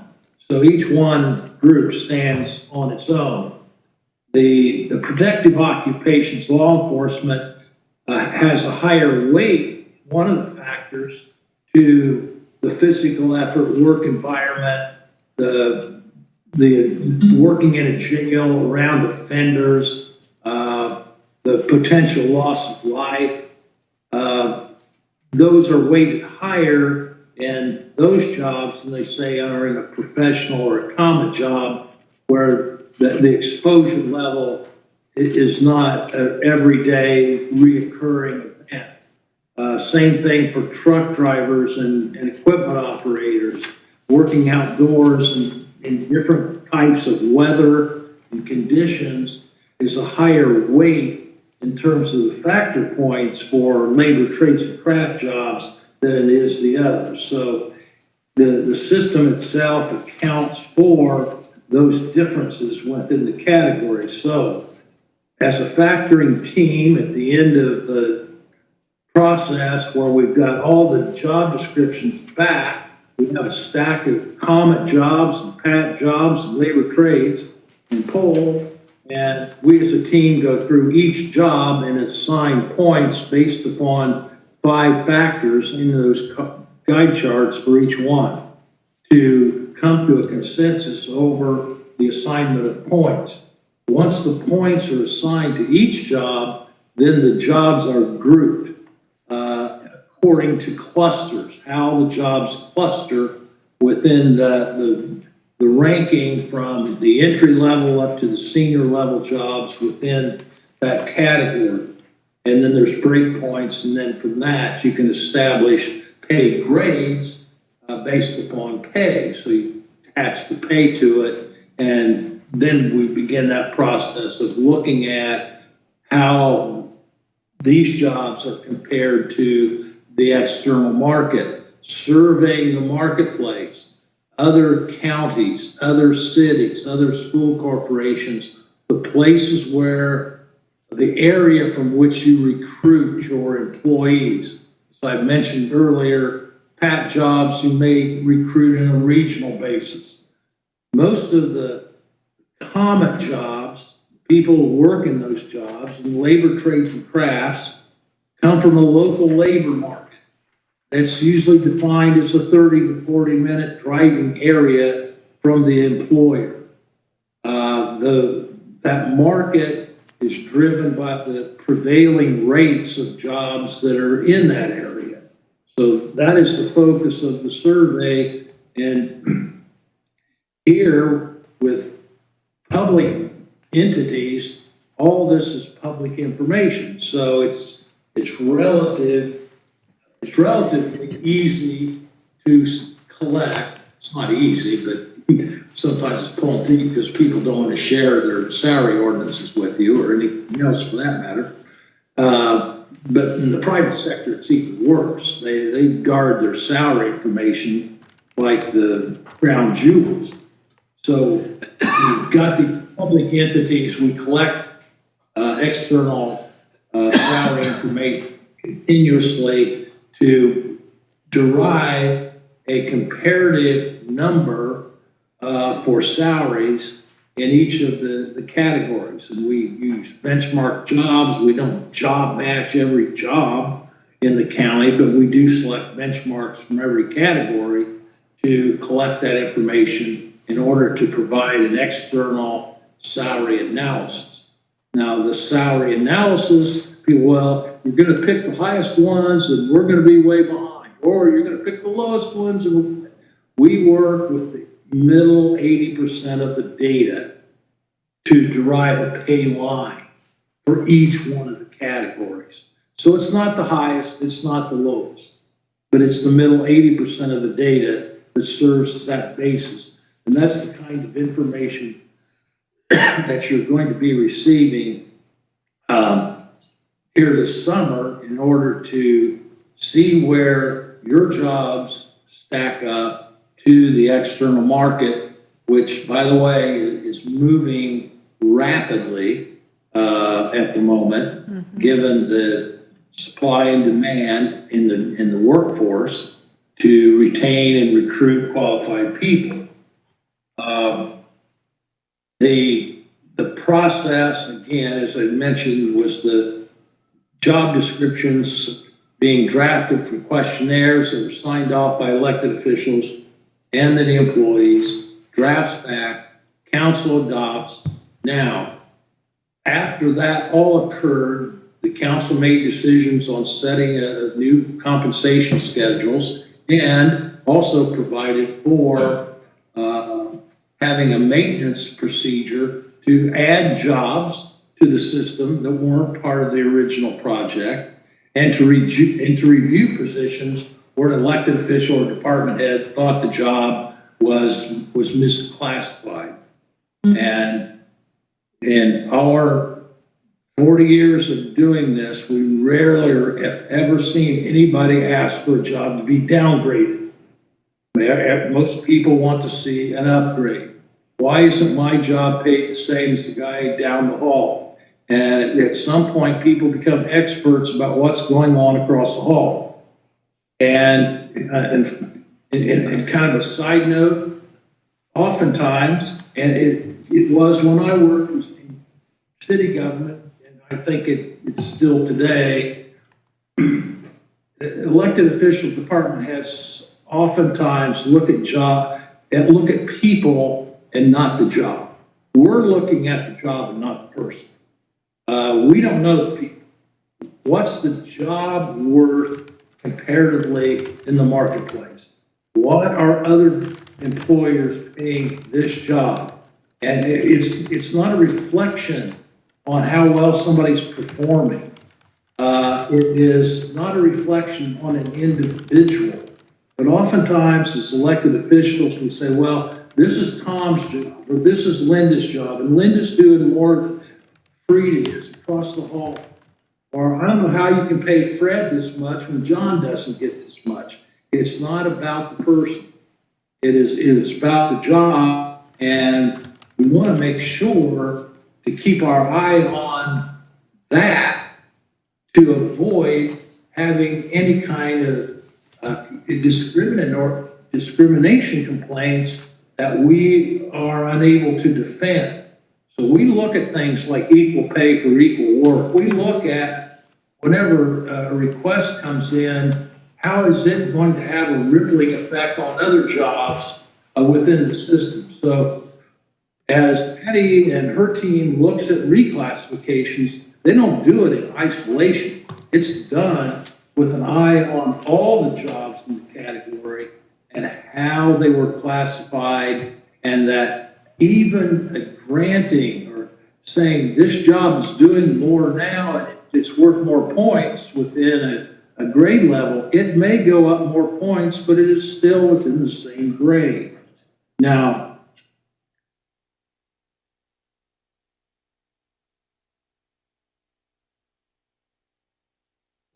Ken, we lost you. Ken.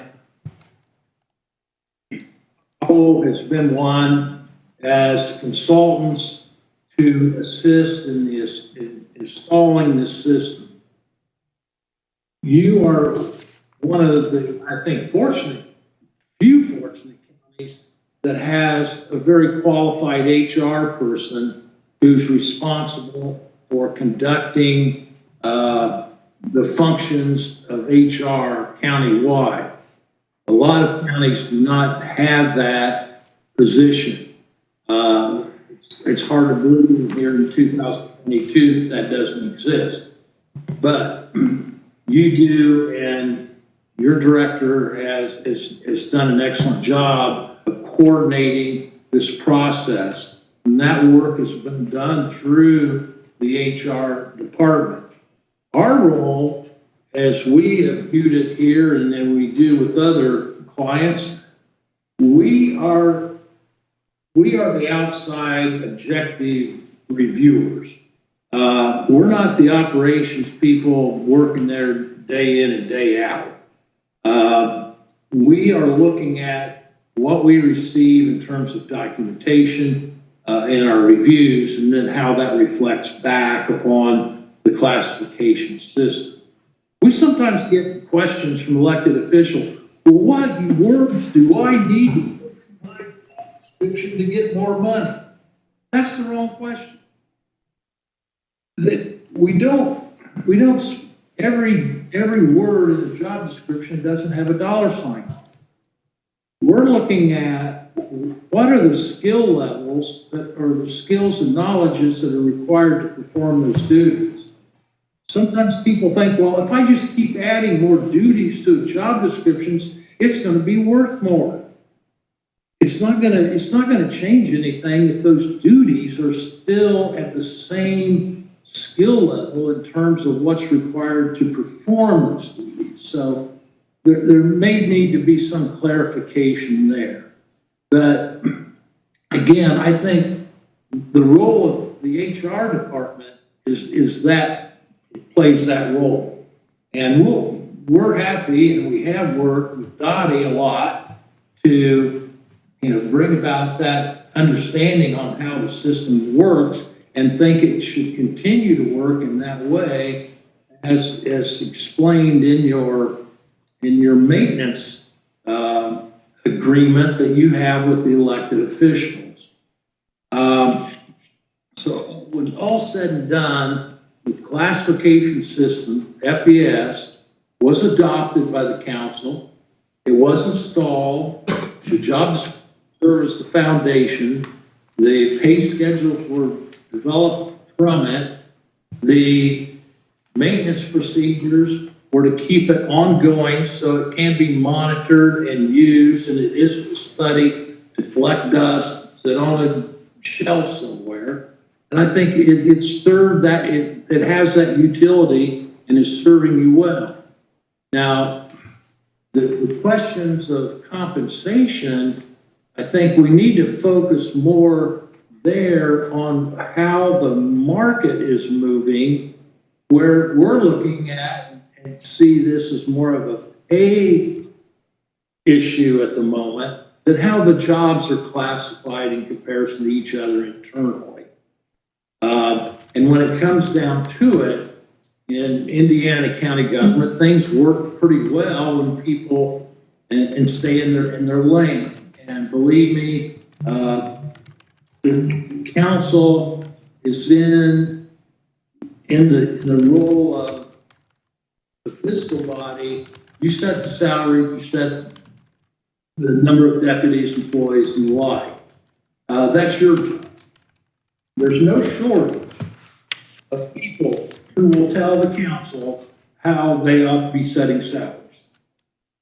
However, we have not found any council member in Indiana that is going to go up to the circuit court and tell the judge how to run his court. There's no council member that's going out there and telling the sheriff how to run the jail. That's their job. The job of setting pay, setting classification is established by statute as that under the county council. And you're doing, I think, a pretty good job of that through your subcommittee and through your HR department, and it'll work. And I think without a system, you're back to, or like some counties are still, whoever can come in and make the best case for a person to get a raise, that's what it's the way it's done. It's done in isolation. And unfortunately, there's no secrets in the courthouse. Everybody knows what's going on. So we can't just say, well, we're going to take care of this guy because he's got some money in the budget. It's not out of the general fund, and we'll go ahead and grant him a raise and nobody will know it. Well, we may be kidding ourselves for that meeting, but it's not going to last very long. So that's the kind of work that we've been doing. That's our experience, and we'll continue to assist you as council. And in this project and this maintenance agreement, the council is our client, and we work for the council. And we're not in the position of attempting to try to get one job reclassified over another because an elected official or department head wants some treatment that way. We're working for the council. So we'll leave it at that. I know, and Addie will come back to this with some of the questions we have, and she'll go ahead and give you the background on the project. Okay, just a little quick background. Back in 2018, the county engaged our firm to conduct a job classification and compensation study, as Kent mentioned. The project objectives at that time were to prepare job descriptions for all county positions, to classify the positions using the factor evaluation system, assigning points, conduct an internal salary analysis, comparing classification factor points to the current pay schedules, and to conduct an external salary analysis and make salary pay recommendations to the council. Kent walked you through the steps of developing the job descriptions, where we did meet with all the elected officials. We sent out job questionnaires, sent out draft job descriptions for review as well, and then we finalized those job descriptions. As part of that, we also looked at the Fair Labor Standards Act status as far as exempt, non-exempt, or excluded. So each job was evaluated for compliance with the FLSA, and on your current job descriptions, you have that FLSA status for those positions. With this project, the job categories that the county ended up with, we ended up using the comment group, the LTCs, the PATs, merit poll, civilian poll, executives, which is an extension of the PAT group, and the special occupations. And as Kent mentioned, there was a separate set of guide charts for each of those job categories except for SO, and all of the positions were factored and classified, and then the classification levels were established within each job category, and points were assigned, point ranges were assigned to establish those classification levels. At the time of the project, the county had no classification levels, no factor points assigned to jobs, making it nearly impossible to justify the compensation and placement of jobs. So therefore, with those classifications and pay rates established, could establish internal pay equity among positions. At that time, we found a lot of pay discrepancies, especially in the PAT and comment category. So that was corrected. The council made adjustments to move initially, I believe, towards the minimum or the internal base salaries to correct those internal pay equities, and has been progressively moving towards that external market rate over the last couple years. And we plan, like as Kent mentioned, to expand on that this year with the salary update. But what you ended up with was pay plans for each job category that established internal base rates and an external midpoint with an external low and an external high, establishing a pay range for each classification level. And then at that time, we also showed cost options for moving positions to either the internal base or the external market rate. Okay, so that's a little background snapshot of what we did with the last project. So I'll move into the questions, and Kent, feel free to jump in as you see fit there. First question, I'll just restate the question, and Kent or I will answer, or we'll both answer. How was the point system developed? Kent covered this with the description of the FES handout, with the background of the Department of Labor and how that was developed. So we use that same system and apply it to the county.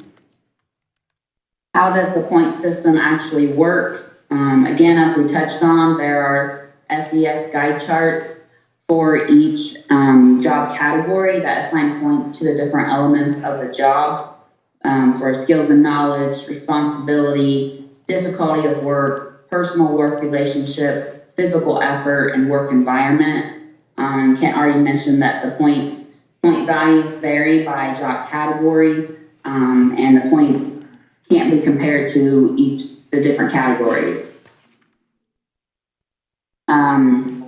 Why does it appear that the verbiage does determine point levels? I think Kent touched on this about just adding more words doesn't change the job description, and the words in the description, they don't all have a dollar sign. Again, we're looking at those factor sections, the skills, knowledge, responsibility, difficulty of work, supervisory, education level, all of those play into the factor point and the guide charts. Workload and volume of work is not factored. That is not one of the elements that is factored. We're not looking at how busy an individual is in the job. We're looking at what the job requires and the job itself, and not the person in the job. Why is there such a difference between counties on points and the value of points in a category? As Kent mentioned earlier, each county's job classification system is customized to that individual county. So there are lots of different factors that can play in on how the individual classifications are established and the levels within a category.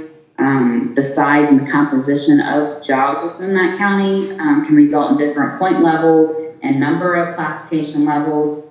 Sometimes you'll see in larger counties, they may have more specialized jobs. And we're also looking at, when we establish pay classification levels for each of our clients, we are looking at the internal rank structure within each office and making sure that that is preserved as much as possible. It can't always be if a department head elected official views, 10 positions, they each should be at a different rank. Sometimes that's not possible to establish 10 different classification levels, but we try to preserve the reporting status and the internal hierarchy as much as possible with those offices. The next question, why can points differ between who is grading the job description at WIS? All of the jobs that were initially factored and all jobs that come through for reclassifications are reviewed and factored in a factoring team. So even though you may receive a recommendation memo with only one name on the memo, or one consultant name, it doesn't mean it was just reviewed by one individual. So we do have a factoring team, and no job is reviewed just by one consultant. It is a team effort. The next question, why are my people who work constantly 7 hours a day placed in the same pay category as some department employees who are only busy a couple of months of the year? Again, like we mentioned earlier, we're evaluating the job based on the skills, knowledge, responsibility, difficulty of work, personal work relationships, physical effort, and work environment. And we're not evaluating the job on the workload or the volume or how busy they are in a particular season. That really stems back more to a concern of a staffing efficiency issue and not a job classification issue. Will the WIS upcoming wage review be providing and entry-level wages and experienced wages, and will there be a wide wage range?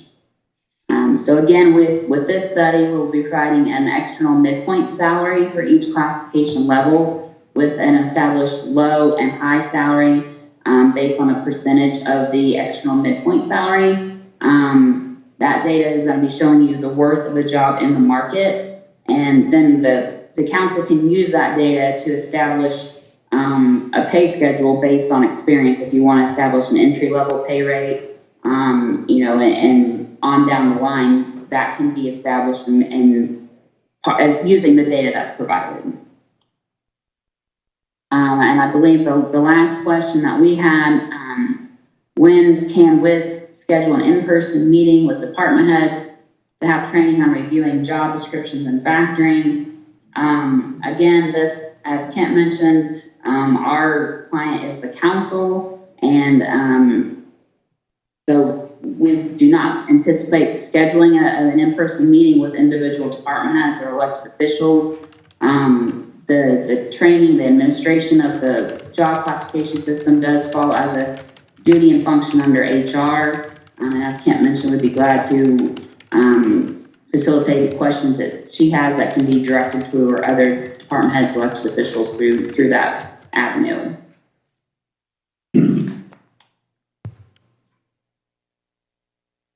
Did the council have any additional questions? Anybody have any questions? I think we've gotten a lot of information. I appreciate the handout too. That's been very helpful. Okay, my question is, we're coming up here with a new study wage. Are we going off the experience of the people in the office? Or are we going off to the starting wages of a new employee coming in? How do you adjust for someone with 10 years experience for 6 years experience?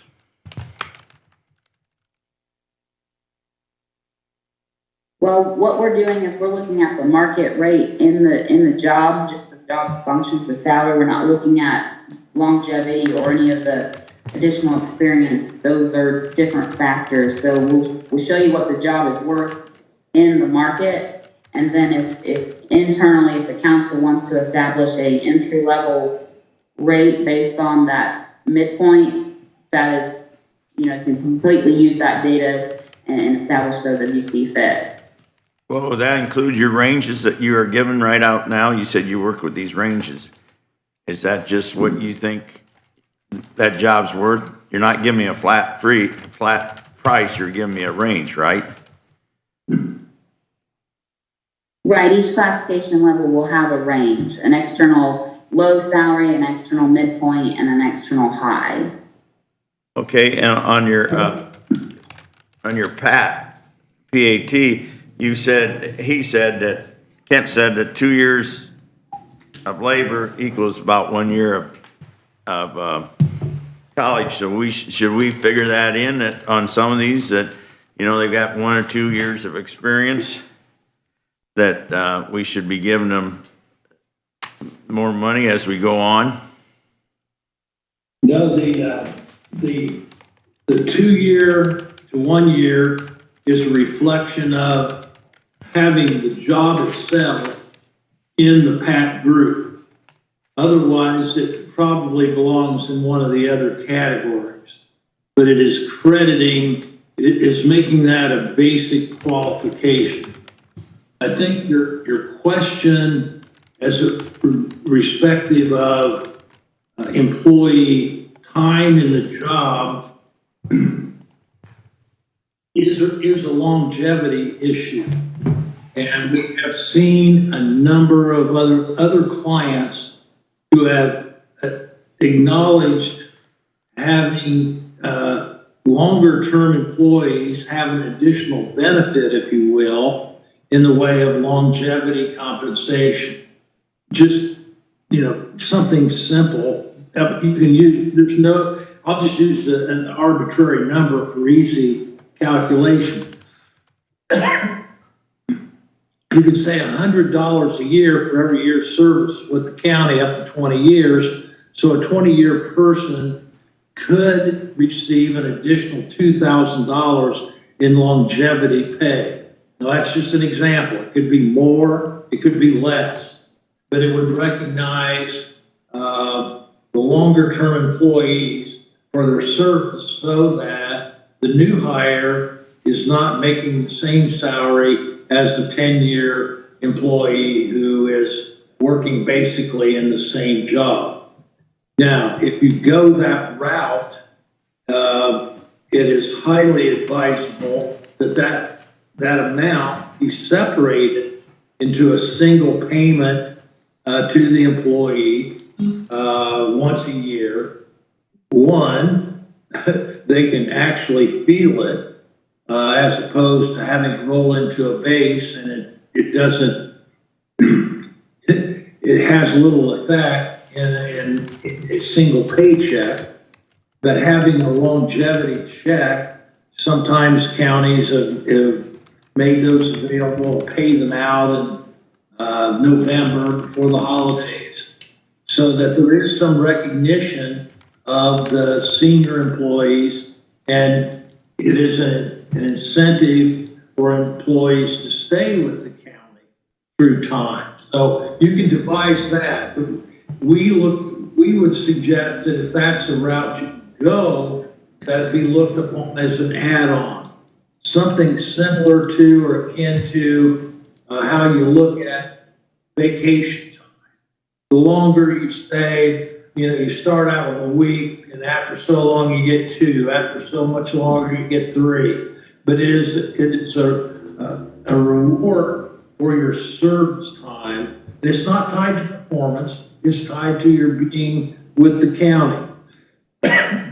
Something like that can address some of the issues that people have with long-term employees being paid the same, something very similar to the new hire that comes in off the street and is doing the same work. Yes, and in the 2019 analysis, we did provide a longevity pay option that addressed some of those, the same layout as Kent was describing.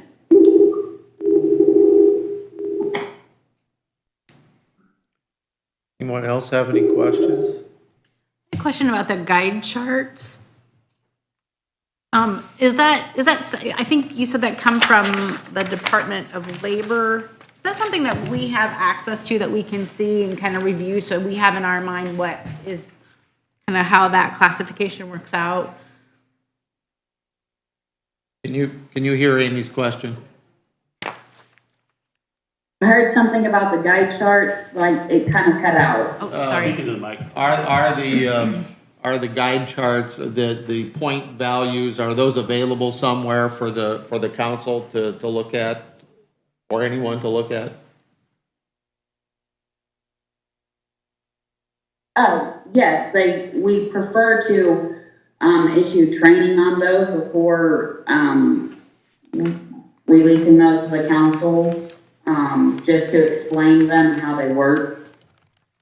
But I think, again, that's something that the HR director should have full knowledge of, and then from there, be able to work through showing the council and others how they operate. This is Donna King. Do we have access, I think what Amy was getting at, to the U.S. Department of Labor, FES? Is it online? I haven't looked lately, but again, we can provide that to the HR person. That's not a problem. This is Bob Kraft. I have a question. Would you suggest that we would possibly get our HR person more trained with you on the point system and so forth, so that she can better explain that to the department heads then? Yes.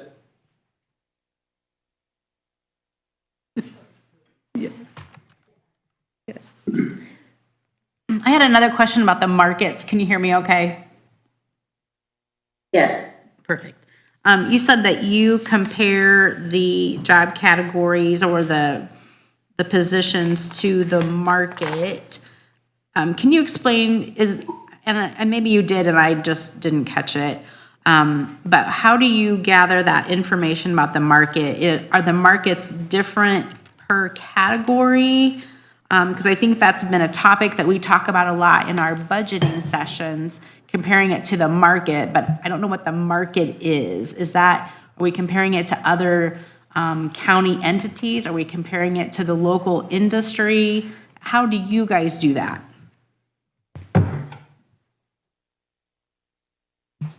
Just going back to the original report, yes, we had, we normally pull current salaries from counties and cities that are in your labor market. So, surrounding ones, similar size counties, ones that you're competing with. And then we also have other survey data through the Bureau of Labor Statistics, the BLR, and a couple other surveys that we purchased that have some private sector data. So we have that market that you're also competing with, even though the data in the end ends up being heavily weighted for the public sector, but we do incorporate that. We do look at, we have an internal WIS database that we collect data from different sources that we also include in the external data. And as far as the cities, when we collect data from there, not all of the city jobs match up. So, not all the data, it does vary a little bit by job category as far as what jobs are in there and what the benchmarks are. But we generally provide a list of those sources, and we'll do that as well with this report, but it was in the original report as well of all the counties, cities, and sources that were used. So when you say counties and cities, you mean like government entities, the government of the counties, the government of the cities? Yes. Okay, perfect. Thank you. Yeah, in the 19 external, we had 14 Indiana counties, 15 plus Williams County, Ohio. Then we had 9 city governments. Of course, all the ones in your area, your city. So there were 9 cities and 17 different county governments where we had salary information from those public entities. And the unfortunate thing at the time was we did not have the funds to go to what they suggested at that time, which is what we're trying to correct now with the new study that we have them doing. We have an issue here in our surveyor department. We had a gentleman move on, and Dottie might have to fill me in. I don't know whether I can get all the facts, but to replace him, and she has talked to very many schools that graduate a surveyor that hits the requirements. How do you compare costs? Because their starting salary is more than what we can afford for this county to pay. How do you adjust that and make that work? Well, your question and the previous comment, I think, are very much tied together. And that is, you're a public entity with limited funds. It's not like a private sector company that can pass the cost along to the consumer and raise prices and pay for more or pay higher salaries. So we acknowledge, we know that it's a tough spot to be in. Now, we also know that while you can't oftentimes make adjustments to the external market midpoint that you would prefer to do, that you can make a commitment to get there in 1 or 2 years. So you have a target salary to go after. There may be some jobs, and I'm saying few jobs, that are going to be either highly technical, or you're going to have to just say, we have to compete with the external market in order to retain a highly qualified employee to perform. I'm thinking about IT. You cannot close the jail. Everybody's got problems retaining correction officers. The CDL holders are now having a credential that is worth more than it was 5 years ago. So those are things that are happening in the marketplace that we have to address. Not all jobs fall into that category. Some of the jobs, excuse me, that we have a special issue with, you're going to have to take them out and you have a few that already place quote as special occupations, and that's how you have to deal with it. You also, and I might mention too, you have to follow the judicial conference mandate on probation officer salaries. So those are things you don't have a choice over. But the things that you do have a choice over are that how we set our priorities and look at what we can afford based upon the data.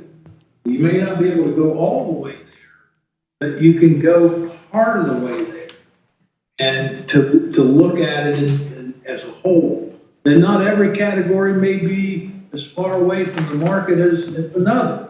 So the data should drive some of this discussion, or at least a good 99% of it in terms of where you end up. Now, are you going to make everyone happy? No. No. And I know, we want to say yes, but sometimes we have to say no. We can't make everyone happy. I can't get everyone in my family to agree on where we're going to go out to have dinner, and that's just a few of us. So we can't do it. But again, if it's a surveyor, if it's IT, if it's a job that we have to compete to get someone, then we're going to have to look at the resources we have and how we use them. Alternatively, there may be some cases where we're going to have to contract out to a private person in order to get the service done. There's just a number of different choices there. Now, it's my understanding, I'm no expert I'm not an accountant, I'm not an expert on finances, but I do know that some of this federal money that has been released because of the effect that the pandemic has had to public entities, that some of that money can be used for salaries and employee pay. So again, it's the information we provide you, I think will provide you with that basis and will give the council that ability to be able to make that decision on your priorities and where you need to commit yourself. I think we had that specific issue back in 2019 where we had to increase the pay for the mechanic in the highway department in order to be able to keep him because the market, they were being attracted by every shop in the area, so. There's a shortage of mechanics even right now, and there's also a shortage of nurses. That's one thing I didn't mention. And since this deputy quit, we had an issue with that. And as she checked out, coming out, most of them's hired, and most of them won't work for what a government can offer. But competing with the prices that nurses are getting right now would be almost impossible for us. I had another question about salaries. Do they take into account the benefits that these companies and that the other government entities are paying? Do you ever factor that in at all, or is that just completely separate? Excellent question. Right now, our data is going to be salary information. If you want, we can get a snapshot on the benefits and the cost. I can tell you that most public entities are faring well in terms of health insurance, retirement, some of the other benefits that you provide, even compared to the private sector. Now, from my perspective, I think that piece needs to be promoted more than it is. I know sometimes people say, well, I do. Again, it's what people view as valuable to them at the moment. You know, if you're a 10-year employee and you've had some health issues, that health insurance is pretty damn important. For somebody who's, 21 years old, who's invincible, never going to get sick, they may not care. But I think those benefits are worth close to 30 to 40%. That's the total compensation, the total paycheck, besides the salary. So the public sector, you're doing pretty well in the public sector with your benefits. And I think that needs to be sold more to recruit people. Right now, we're seeing, these departments are stealing police people from one another because they've already been through the academy. They'll have some of these departments are giving sign-up bonuses for somebody who's already in another department and bring them in for $4,000 or $5,000 as a signing bonus because they don't have to go through the expense of the academy. The Marion County Sheriff right now is running TV ads here in central Indiana, $40,000 for correction officers, full benefits, and $5,000 signing bonus. So when it's out there that far in the media, you know that this is having a big impact upon small employers, particularly, and other people, other counties, who likewise have to fill those same jobs. All right, we have kind of gone over time. Is there anyone else that has any questions? If not, Kent, Abby, I want to thank you very much for participating with us today. And I know that do you have an idea yet as to when our newest study is going to be back to us? I mean, we're going to have it in time for doing budgets for next year? I believe it's towards the beginning of July. Okay, that'll be soon enough. That's good. Thank you. You're welcome. Again, thank you very much, and I guess we'll get back to you. Thank you. I hope this has been informative, and we're here ready anytime you need help. And again, I think Dottie's doing a great job, and you need to use her more. All right. We'll let her know that too. Thank you. Thank you. Thank you. Thank you. All right. Kind of regroup here a little bit.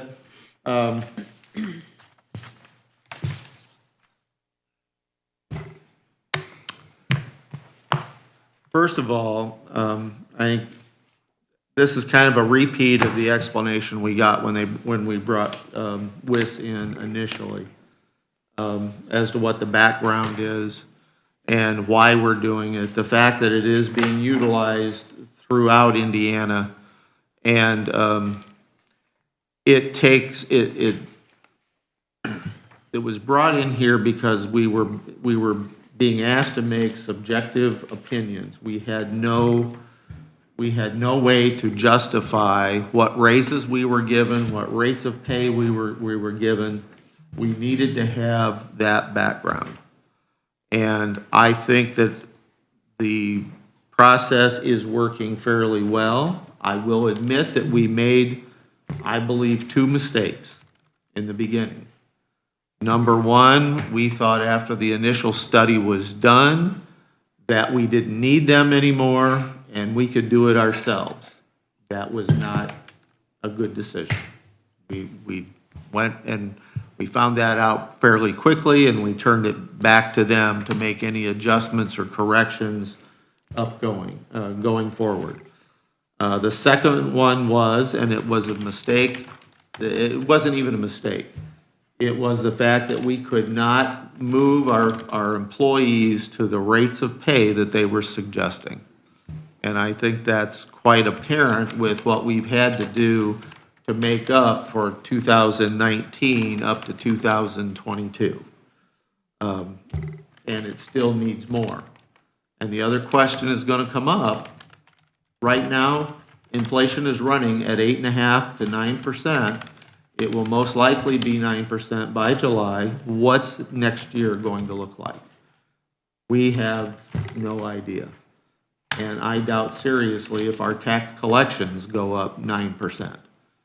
So we are going to be back in a difficult position. But I do know that the one thing that we have to take care of for 2023 is we have to take care of our employees. This rate pay change has to happen. And that's probably where our whole focus will be in doing the budget for 23, is to take care of our employees. So we need to see what's coming here. I am going to say that I don't think it's a good idea to have them come up here and repeat this with the individual department heads. I don't think that's going to be of any benefit. We have the information, we need the information on where the salaries are going to go, and that's where we need to go forward. There was also a request by a couple of council people, and I believe that the HR committees looked at it, of doing a workload study. And I think that, Bob, you want to have anything about that workload study? We talked about it and trying to figure out how we would do anything with that information, even if we got it. And with the price range, between 115,000 and 11,000, we just didn't think it was worth the expense. I think one of the people in the committee said, let's put that money towards salaries instead of, another study that we might not be able to do anything with. Right. So I think unanimously voted to not recommend that to the council. Okay. All right, so any other discussion on this topic? I know that we will, in August, when we meet to do the budget, we are going to spend a lot of time on this topic. I know that we will. So it's not going to go away. It's got to be at the top. It's got to be the top of our thinking. My only comment would be if there's a possibility of having Dottie spend even more time with Wes, paying, considering that in her budget for this next year, that you could really learn some of that number system very closely, so you can be help the department heads better in that. I mean, I understand they're not wanting to do an education class for everybody, but maybe they can get you caught up to speed. It seems to me that when they brought that original study, they brought two very large volume. Yeah, I remember seeing something. So it has to be out there, but do work with WIS, see what we can do. All right, let's move on. We're running kind of behind here. We want to go back to the tax abatement tool, but we are running behind, and we have people here from Rathburn Tool, because they do have a request for a tax abatement in, but we have an issue that we let the previous ordinance expire that declared the entire county as a revitalization area. We let it expire on purpose, knowing full well that each time somebody asked for a tax abatement, we would have to ask for that area in question to be declared as a revitalization area. So we do have an ordinance, if I can find it amongst this pile of papers that I got here. You have it over here. That is going to declare the area for Rathburn Tool as a revitalization area. This is resolution number 2022-RCC-2, DeKalb County Council declaratory resolution for economic revitalization area for Three Daughters Corporation doing business as Rathburn Tool and Manufacturing. Whereas the DeKalb County Council recognizes the need to stimulate development and rehabilitation in certain areas located within the county, whereas the DeKalb County Council further recognizes that the general health and welfare of its citizens would best be served by stimulating growth of business and industries located within the county, whereas the real estate described in the application and attached hereto as Exhibit A is within the jurisdiction of the DeKalb County Council under Indiana Code 6-1.1-12-11-2, whereas the DeKalb County Council has determined based on the information provided by the applicant that the real estate qualifies for normal development and occupancy and is not currently being fully used so that can be used for expanded industrial purposes for the substantial cost by the owner. Whereas the subject real estate complies with the general requirements of the DeKalb County Council according to the Indiana Code concerning economic revitalization areas within its jurisdiction as evidenced by the information provided in the petitioner's application and by the presentation of evidence at this meeting today. Whereas the improvement of the real estate described would be of public utility and a benefit to the welfare of all citizens and taxpayers of the DeKalb County. Whereas the subject real estate is currently zoned I-2 Industrial Light Manufacturing and Assembly by the City of Auburn. Now therefore be it resolved by the DeKalb County Council that the real estate provided in the application and attached hereto is declared to be an economic revitalization area as that term is defined and intended to be used in Indiana Code Section 6-1.1-12.1-1 through Section 8. Be it further resolved that pursuant to Indiana Code Sections 6-1.1 through 12 through 12H, the designation of the property described above as the economic revitalization area be limited to the maximum amount of deduction for personal property taxes on the assessed value of new manufacturing equipment, the extent to which shall be allowed and determined after the application for the tax abatement has been filed with the DeKalb County Auditor. Be it further resolved that there shall be published notice of the adoption and substance of this resolution in accordance with Indiana Code Section 5-3-1, which notice shall name a date for the public hearing on the matter, and that on the conclusion of the public hearing, the DeKalb County Council may take final action on the proposed designation.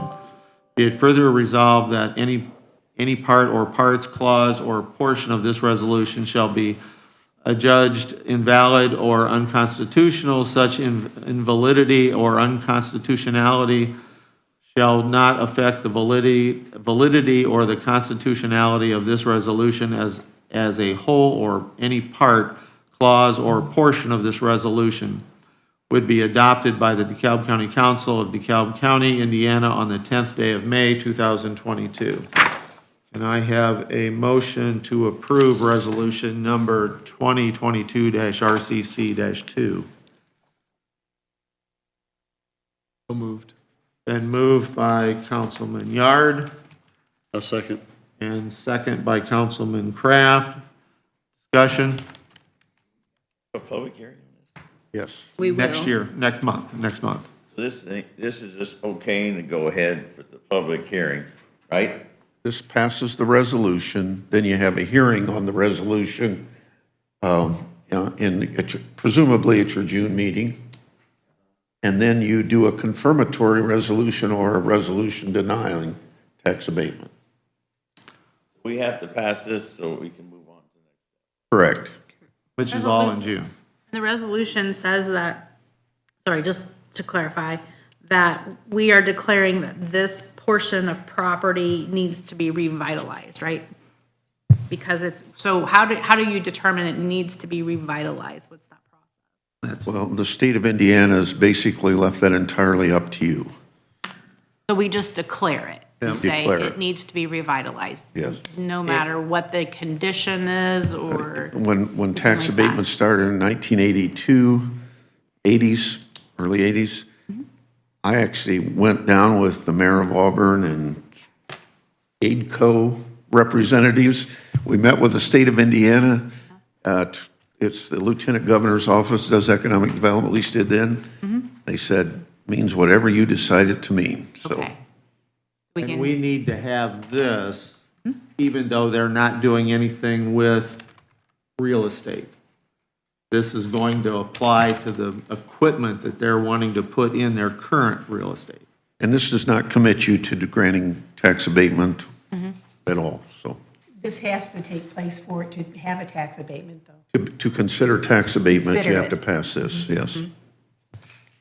And as before- Rick has said before, we actually had we just The did whole all of county. DeKalb County before, which you weren't sure that was even right to Well, do, so. it's been done, Hamilton County did it, somewhat, but the state just absolutely, the State Board of Accounts does not recommend it and they don't like it, so.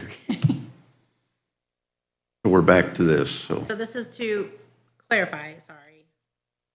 Play the newbie card still.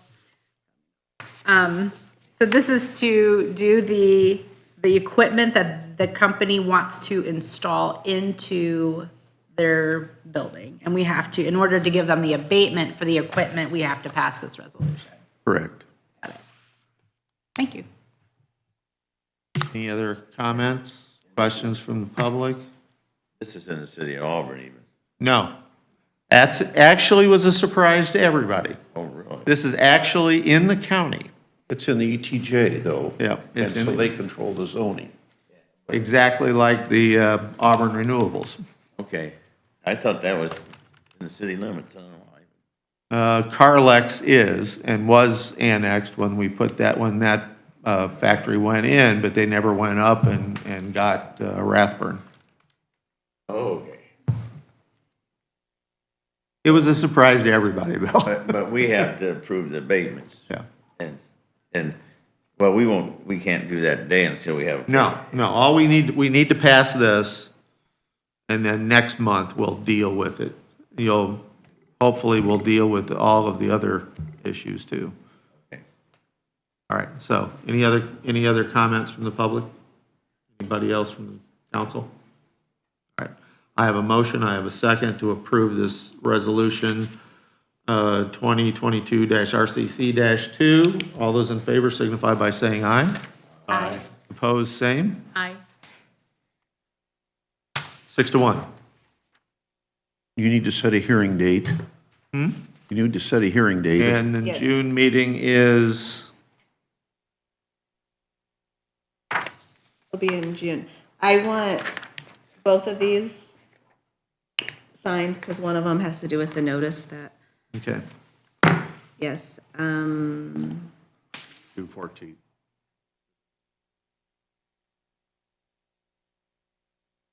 Flag Day.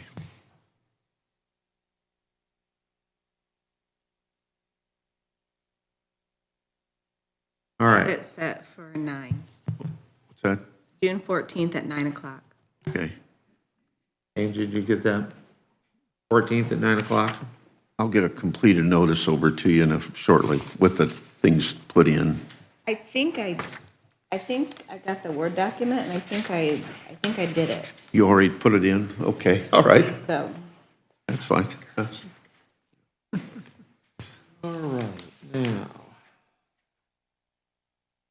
There's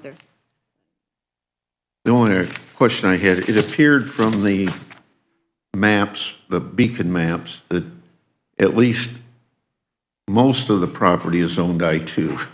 Is that your understanding, or do you know? Okay. Well, I think we're safe with that, so. It appeared there might have been a split zoning right down the middle of the plat, but Well, and would that even be, it's not. well, in the ETJ, Auburn would have still Yeah. zoned it. All right, and then we don't have a resolution number on this one yet. I do.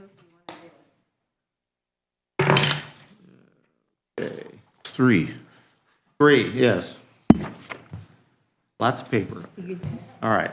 I have a resolution 2022-RCC-3 that would put into effect the 2 items that we went through earlier. The application for a tax abatement and the point system. In order to make that part of our process, we have to establish those rules or those forms. So, we can do this one of 2 ways. And this is an item that only needs 1 reading. We can read it today and pass it, or we can move this off to the June meeting and put this on the agenda there. It is up to you. I assume, I don't care what, I mean, I'm gonna vote against it until I get more time to look at it. Okay, and that's why I'm asking whether you want to vote on it today or you want to wait until June. I'd soon wait to June, because I wanna look at it again and go through it. Still have a few questions, and I think and I wanna see what's coming down the line with the agriculture side. I think that kind of throws the agriculture side. I would appreciate it. I mean, I'm gonna go with whatever you guys, but I will vote against it. I want everybody to have enough time to look at it. The Tax Abatement Committee's been working with this for 3 or 4 meetings over several months. If you guys need more time, that's fine. Well, I'd like to get a chance to read all through it. Then I'll tell you what, we will put this item on the agenda for June. Rick, can I ask another question about that? Uh-huh. Who decides which businesses get the abatements? If we wanted to say, okay, I know that service doesn't get abatements, but we said we want to give them anyway, can we do that? I don't believe so, but that's a question for our attorney. This is state law that we're operating under. What's that?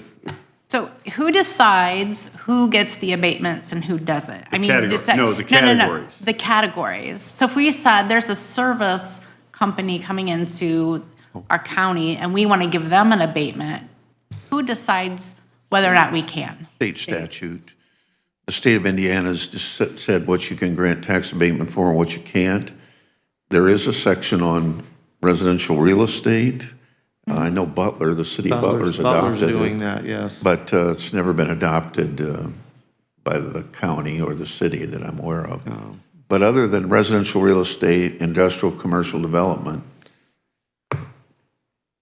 they're pretty much. So they're kind of forcing us to pick the winners and losers. Yeah, as to who well, gets now the tax. farmers. I don't want anybody to ever suggest because there's all lawyers in the legislature that they get a special break because the farmers get a special break. The lawyers do not, so. That's great. I love it. I have another question about Just, that.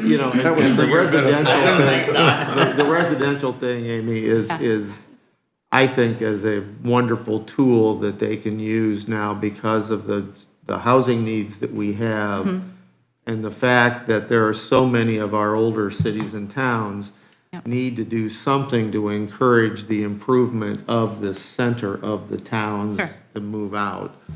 And again, it's the legislature's decided who can get it now, but it's the council that decides in those categories who gets it. So.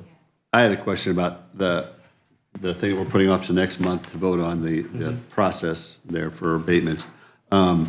You said the agricultural abatements that are coming down the line are still undefined as far as how that's going to work, so we can't really put that in this yet, but can we adopt it later or add it as an addendum to this resolution later if there's special wording that needs to be in for I don't know that there's going to be any difference. I think the same criteria would still be used. Okay. But I think what's the issue going to be, is it going to be just on, planters and combines, or is it going to be on milking equipment, or is it going to be on building a new barn? And the state's going to tell us that. All of that's got to be decided. Well, the other piece on that, excuse me, is whether it's leased or purchased too. I think, on that. So a lease probably wouldn't qualify? Not right now. Because when you lease it, you're only, most leases 1 year or 3 years. Yep. Depending who you are, where your purchases are 5 to 7 years of payments. And I think that's going to be the key, whether it's leased or purchased there, Bill. And the other thing, we get back, I don't want to lengthen this out, I'm getting ready to go, but, you know, Butler, well, you said Butler's given abatements for them to build houses in town. Mm-hmm. And I just wondered how that works, because like Ashley, I think someone said they have 7 lots inside the town that has no buildings, either burned down or they tore down. I'm not sure that's the right number, but I think that's what they told me the other day, and they was trying to decide how they were wanting to build inside town. I know that they've been working on the residential abatements. I did see a couple of them in the paper, but I don't know, quite honestly, if that was to build a new house or to buy an older home and renovate it. You know, it might be to their advantage to take something that's been divided up into 2 or 3 apartments and return it to single family. I mean, I think that's all up to them.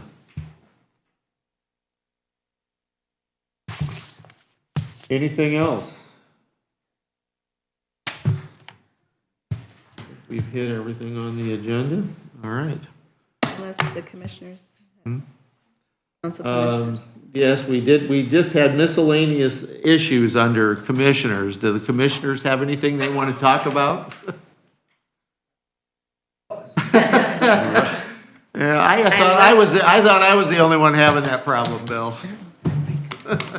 No, it's not. Part of your meeting. It's not working. To speak up, I don't have much, actually, a little bit about the highway. I was, some preliminary numbers on what that project is going to cost today, but that didn't come through. The final plans and engineering isn't quite complete, so it wasn't going to be a solid number anyway, but we should have that solid number by the June meeting. This project will be complete. Please tell you, general business. Next date, it's, target date is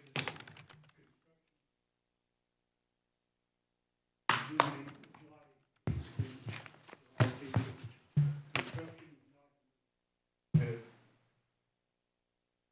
18th. Open bids and select 2022 construction project, completion.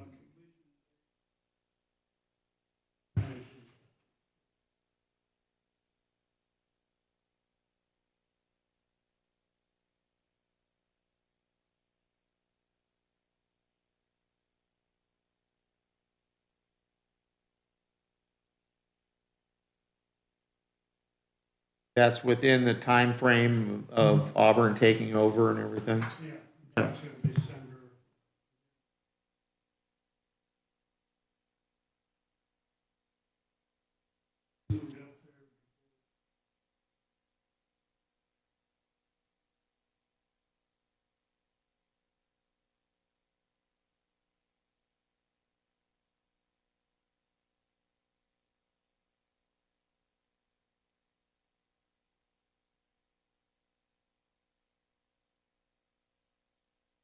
Right. Anybody else have anything for Bill?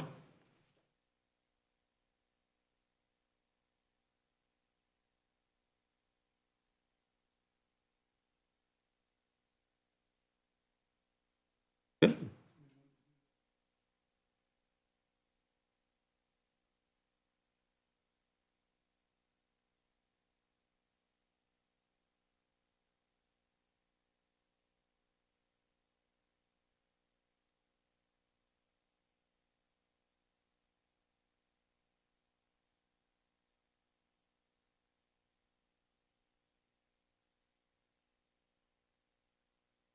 More parking and a lot safer than being on the street. And is that going to be there on every Saturday? All right, anything else for Bill? All right, thank you, Bill. Anything else from the council? Hearing none, I'll entertain a motion. Have a motion to adjourn. Is there a second? Second. All those in favor say aye. Aye. Aye. You didn't give us a chance to discuss that. Want to discuss it? Do you want to stay longer?